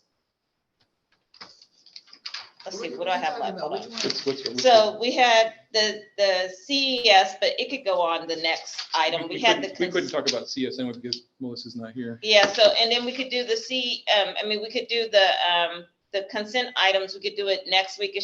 Those weren't really something that we had. Let's talk about the Brown Act. Oh, well, we need to talk about the Brown Act. So we'll pull that and then move the other stuff to the next meeting. We'll pull the Brown Act. And then we were gonna vote on Bruno. Oh yeah, and then Sunrise, we just needed to vote on that. So if we could do those 3 things really quickly. Do it. Okay, are you guys okay with that? Do I need to formally go through? Everything else through on the agenda is being moved to the following meeting? Yeah. Okay, I do want to request just a time to speak to the executive board. Yes, that's fine. That's perfect. We will still have that. Okay. So okay. So I'm going to go through and we're going to talk about, I don't know how to do this. I'm going to do this. I move that we vote on item 9.1 because that's really quick. Great. Do I have a second? Second. Quick question. Okay. I have a question about that. I believe that Lori wanted to recuse herself from 9.1. Yeah. Does that mean we have a quorum if she's gone? We got 1, 2, 3, 4. No, we don't. You don't have a quorum. Sorry. Okay, never mind. Can I just abstain? Will that give you the quorum? Yeah, and Lori, the reason why I mentioned the conflict of interest, the specifics, is I don't think you have any specific interest. I think you're just trying to make sure to not have any perception of conflict of interest. I don't see your actual conflict, but it's up to you. It's your comfort zone. Yeah, I talked to someone about that and there may be, that's why. That's okay. Okay. But I can abstain. They said I could abstain too, so I'm gonna Okay. abstain. All right. So I wanna make sure. Okay, so I will, We have a if I motion. abstain, can I? We have a motion. I don't think you can abstain because conflict of interest means you have to leave the room because even facial That's right. expression. So I can Okay, just, good. never So we mind. can't- we That's can't vote. fine, that's fine, that's So fine. we can Sorry. vote on it. Sorry. Never mind. I tried to Okay. keep you. Sorry, I tried. We can get Deborah on the phone. Okay, Let's go, let's get, We can No, put it off. What there's is 9? we'll just put it off. We're talking Okay. 10 days, you This guys. We're not Saturday, talking like a mountain. It's time. It's just a few more when days. is the next meeting? The next meeting is gonna be on the 3rd of March. So that's like literally, we have one more week left in February, pretty much. Well, I That's a thought we were general having meeting. one meeting nowadays. But it's the general meeting. We could put it on the agenda for the general meeting. 'cause- So on March, whatever that is, we're gonna have the executive board and the general together. Yes, and we All could right. have that as a vote. It's all open to the public. Okay. Yeah, it's Okay. not like it's something, Right. we just do our We business and just that's shift it. how we do I'm this. 3rd of March or the Okay. 2nd? Okay, all right, so Sorry. now, Maureen, yes? could you clarify when is our next meeting? The next meeting is gonna be on, I'm sorry, Thursday, March the 2nd at 3 p.m.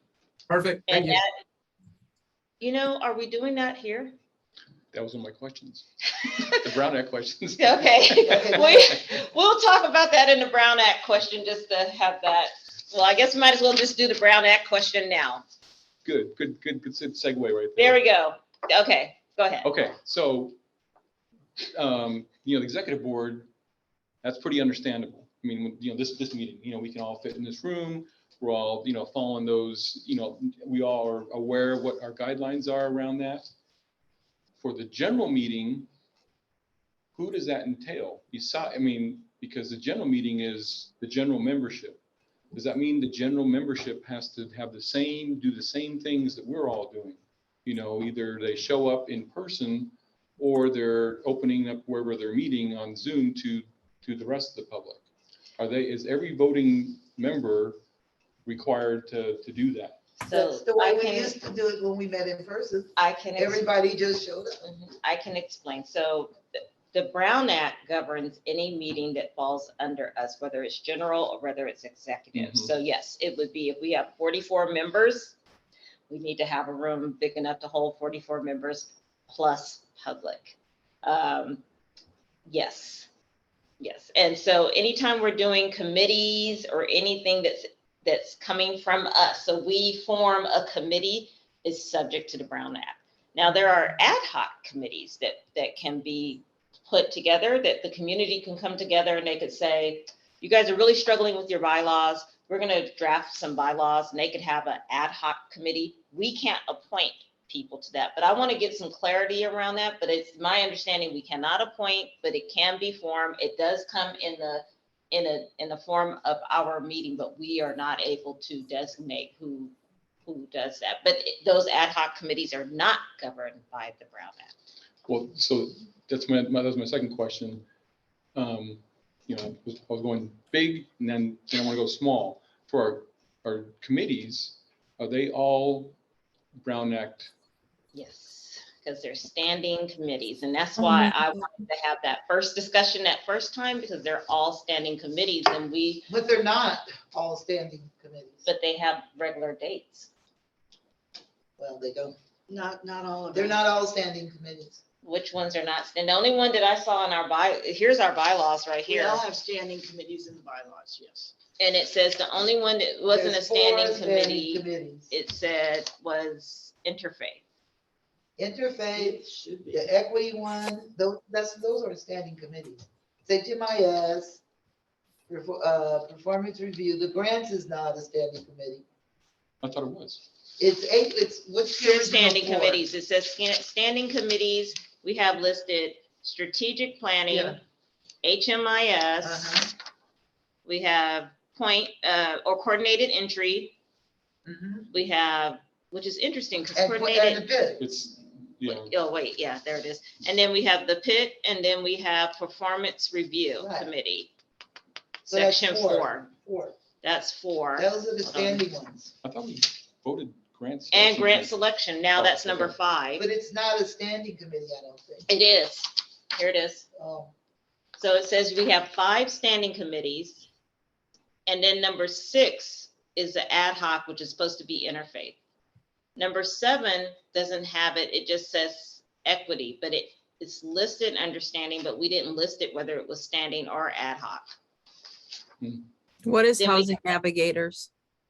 The housing navigators is the same way. And I have, you know, so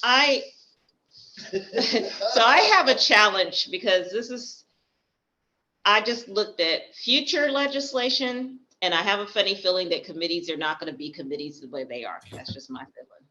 But I have an issue with Housing Navigators Committee that we need to address separately, because the navigating committee that was as stand, we have it on an MOU on something, or something that we signed, that it was a contract that I signed for the county, but it wasn't part of the continuum. no, it wasn't. And I don't know why that was that way. So I signed it and I didn't know, and we need to fix that. For you signed an MOU with between who and who? Yeah, like it came from me through the county, and when I signed it, For housing navigator? yeah. Yes. Do you have a copy of that? So I Mary, do, I gotta Mary, get it back. but can I just address what Mary said? Oh, I'm sorry. Good. So, Mary, we, at some point, decided that we wanted to have a housing navigator committee within the continuum, right? Mhm. And then what happened is organizations hired people that they called navigators. A group of citizens had an organization that they called housing navigators. So at some point, it got kind of confusing in when you said navigators, who you were talking about, right? And so what Lori is talking about is there was a document that was signed a couple years back, and it was talking about navigators.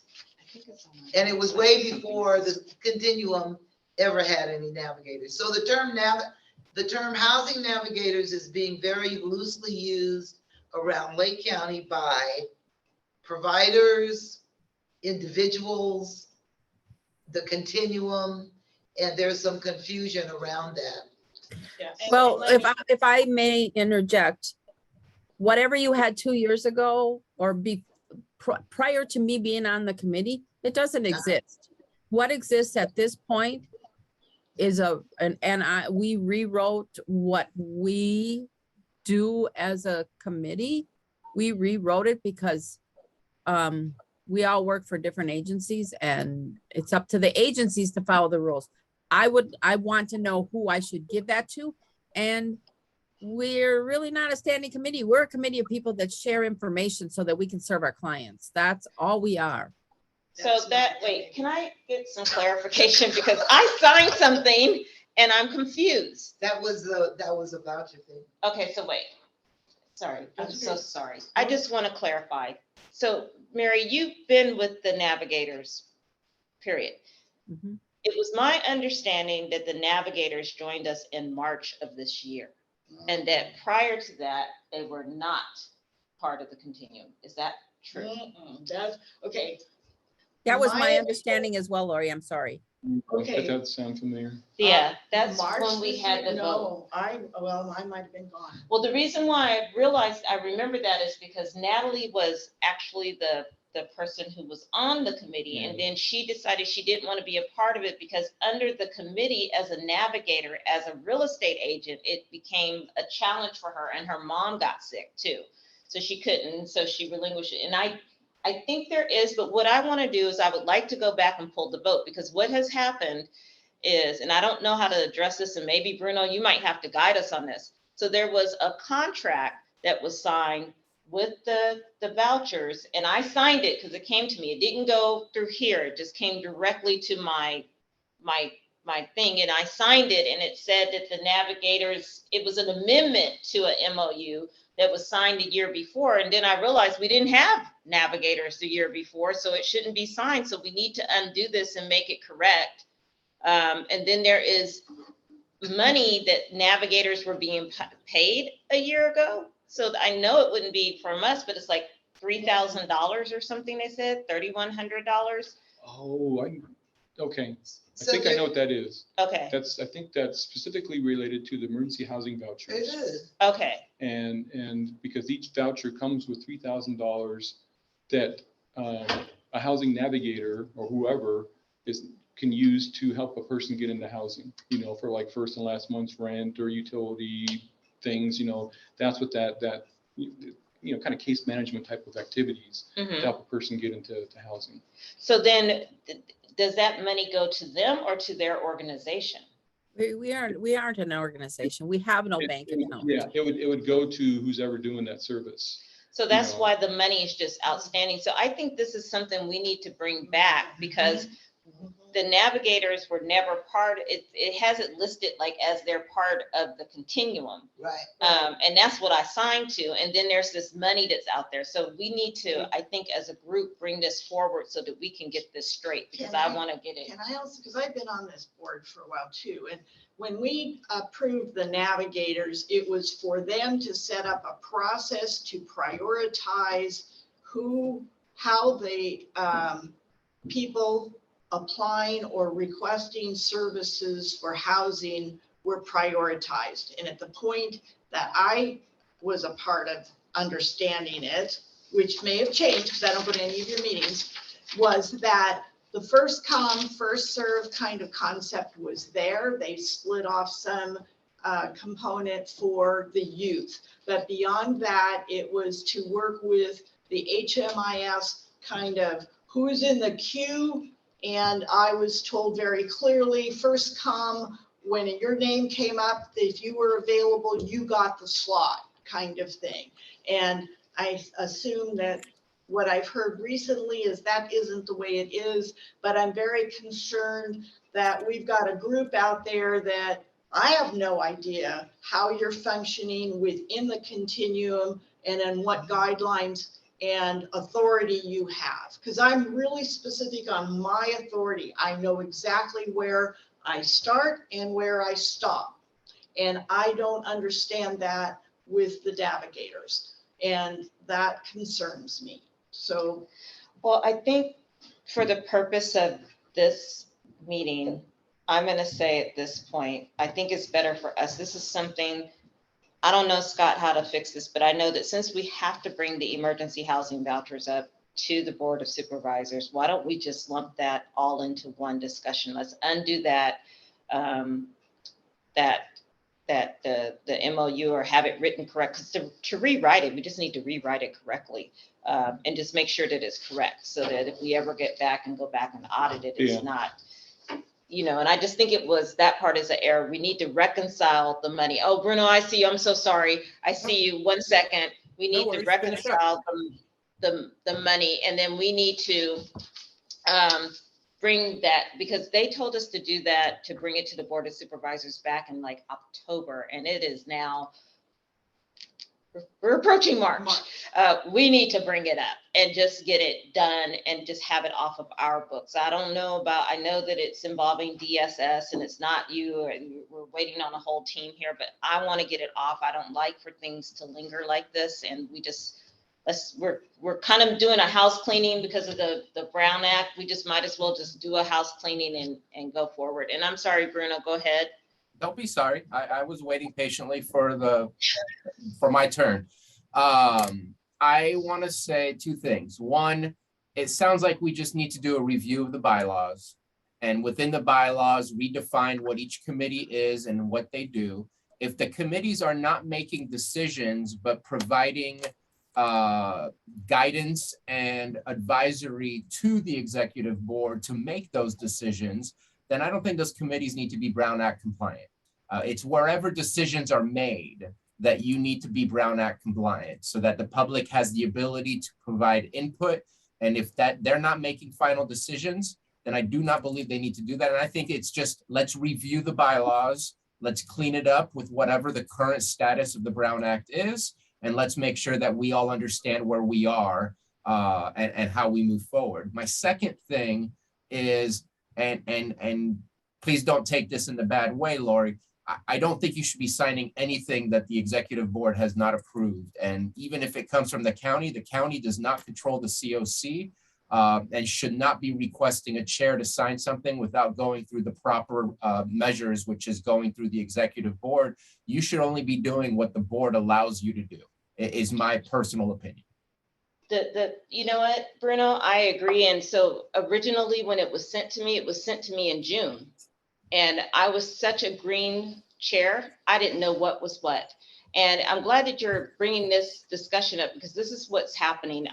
Scott and I had this whole back and forth this week because in my opinion, things do need to come to the board. And even though I know that the COC is separate from the Board of Supervisors, I feel like things that impact county employees, county policies, or things like that, that is something that we need a review and an oversight on.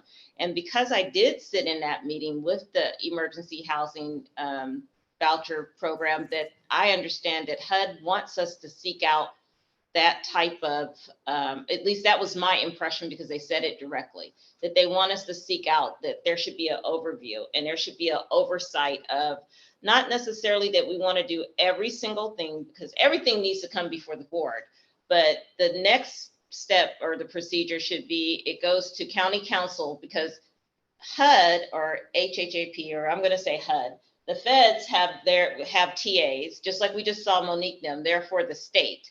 But now HUD has their own TAs and they're for them. They don't really govern our county or know what our county policies are. So who impacts our county policies are county council and the Board of Supes. And so, sorry, I call you guys the Board of Supes, but Board of Supervisors. So I felt that we should have this direction where it goes through, let county council have some eyes on it, make sure there's no conflicting policies when it comes to people, employees and things like that. And then maybe even it goes to the Board of Supes. And Scott was saying, well, if the Board of Supes wants to attend, our meetings, they can, but they really can't. And so I checked into that because I was like, oh, well, they could, but they can't because they're only allowed 2 people at a time and then they can't share information. They're governed by the Brown Act as well. So we have all these limitations.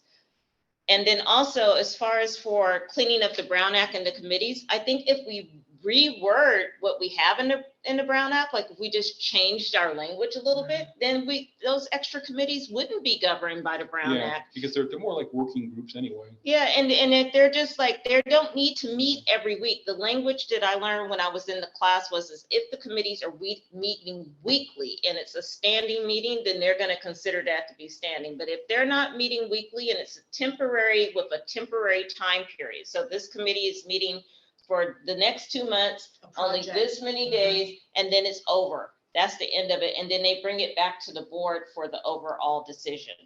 Then we're not governed by the Brown Act. So if we word it that way and we do it that way, we're just fine. Or we could do ad hoc committees where we don't, this is where people volunteer to get together in groups and they do it and they're not governed. They just put the information together, they bring it back to the board and we still vote on it.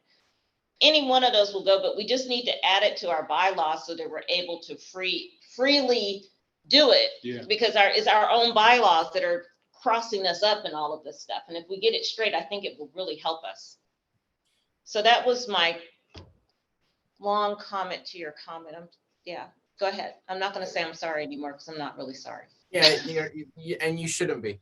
And I wasn't faulting you for signing that back in June, whether you're green or not. I just think the county needs to recognize that they need to go through a process. Just like if we ask something from the county, we can't ask a specific supervisor to do something. There's a process to bring it in front of the county. Now, here's a wrench in the wheel of the whole thing. The COC does not have to be a part of the county. It can be its own thing. And let's say the leading agency is Adventist Health, as it used to be at one time. I'm starting to think that, is there a reason why the county is approving what the COC is approving? Yes, That does there it, do other COCs go through the county for approval of Yes. things, and then the Board of Supervisors change things that the COC already approved? No, normally what happens is, so first off, we can't be a COC unless the county recognizes us or approves us as a COC. So there's no way for us to formally be a COC unless the county says so. So there is this level of oversight that's there. Typically what I've found in attending just multiple meetings around the county, when it is a item that is directly impacting employee policy, employee policy, or something that can govern something that's being done at another level, then it usually goes from the COC, they get together what they want, they get it to the format that they like it, they work with the TA from HUD, then it goes to their county council or whoever they have their lawyers to kind of review it to make sure that it's in line with the county ordinances, because if you put a policy that may involve, like, Lake County is very rigid around their technical policies. And if we put something in place and now it's not in tune with the technical policies, but we're requiring people to do so, we could have a problem. So that's why it needs to go through, be scrutinized. And then if there's an issue, it might just be that our county just needs to address that policy or change it. I can give you an example. We just did the NCO, where I was I was disturbed because their policy was they didn't have a racial equity policy because it conflicted with the county's policy on discrimination. So therefore they could not have it. And then we awarded them this money, and yet the state eventually is going to get this application and review it. Had we had eyes on it, we would have caught that and we could have cleaned it up before it all went through. And that's why I think we need, are you still there with us, Bruno? I'm okay. listening. I just want to make I'm sure. listening. So that is my motive. But when I went and just looked at other COCs, it's not uncommon. If you're dealing with that. Now, other things like just dealing with your general day-to-day stuff, that's not something that needs to go through the Board of Supes or through County Council. Only things that impact county policy. So last bit of a question. If we agree to something, like let's say the HHAP 4 that we were discussing earlier, and then it goes to the Board of Supervisors, and the Board of Supervisors make a change, like I did, and the Board of Supervisors approved, shouldn't that come back to the COC, or does the Board of Supervisors have precedence over what the final product is? You pretty much have precedence. That's why it's more better for us to have the discussion and send it to you ahead of time. So like we had to, like how it should have ideally worked is we would have worked with Scott, we would have came up with the number, it would have went to Anita, then it would have went to the Board of Supes. The Supes would have said, oh, we either agree or we disagree, or we want you to be more ambitious. And then it would come back to us. And then once we all agree, then we all do our final say so. You would say, this is what the number is, and we're okay with it because we're just going to approve what you say, because we're a multi-jurisdictional county, and the highest jurisdiction within our multi-jurisdiction is the Board of Supervisors. So you guys would always have the rank to say, because that's who's going to be accountable at the end. Okay. But I just wanted to check and make sure that we're not truncating the power of the COC in what's been going on. And thank you for the explanation.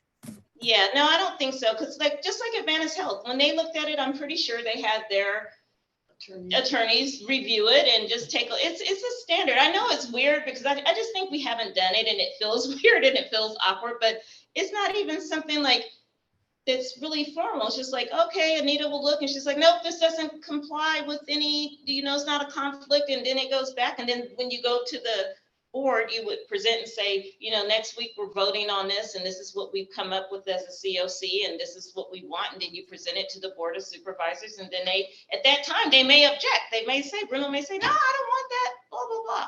So then you come back and you say, no, the board wasn't really liking this. Maybe we need to rework our numbers. And then we just rework our numbers and bring it back until we get it closer to Yeah. the, and That's- I'm taking this, Bruno, is that approval would be the same as Adventist Health's board approving it. Mhm. It's just that it happens to be the county. Okay. Because that's where we fall under in terms of our hierarchy. Thank you. Okay, so that's something that, So Mary, did you have any other questions about the navigators or comments? No, I just wanted to know if we're a standing committee, because to me, would be bizarre to have an open to the public meeting, because all we're doing is sharing information with each other so we can better serve our clients. Whatever you have, whatever Lori signed before, that has nothing to do with what really goes on the ground. Right. So that's the problem. Yeah. And if there is an agency that she signed something for, it's not us. We're not an agency. We're a resource sharing Yeah. group of people. yeah, You signed it. we got that and we understand that, but I think at this point, the problem is that for me, I have no clue what you guys do, and I thought it was the same people. And so it's something that we need to address. Mhm. If the COC is gonna have a navigation committee, then we should know who those people are and what they are doing. Are they the same group? Are they a bunch of real estate agents, or what are they doing? Uh-huh. Well, and then maybe we're not a COC committee, because we all work for different agencies. I don't know. You're shaking your head. So I don't know. But So I know that's that what we do, I mean, like last Friday, what we did was we covered an issue where there's a young lady who doesn't have a first name on her birth certificate, and we all helped each other to get her to the point where we can get that taken care of. Right, so I think that's what we need to look at in terms of the COC. What do we expect from a so-called navigation committee versus what you guys are really doing, and whether what you're doing has anything to do with the COC?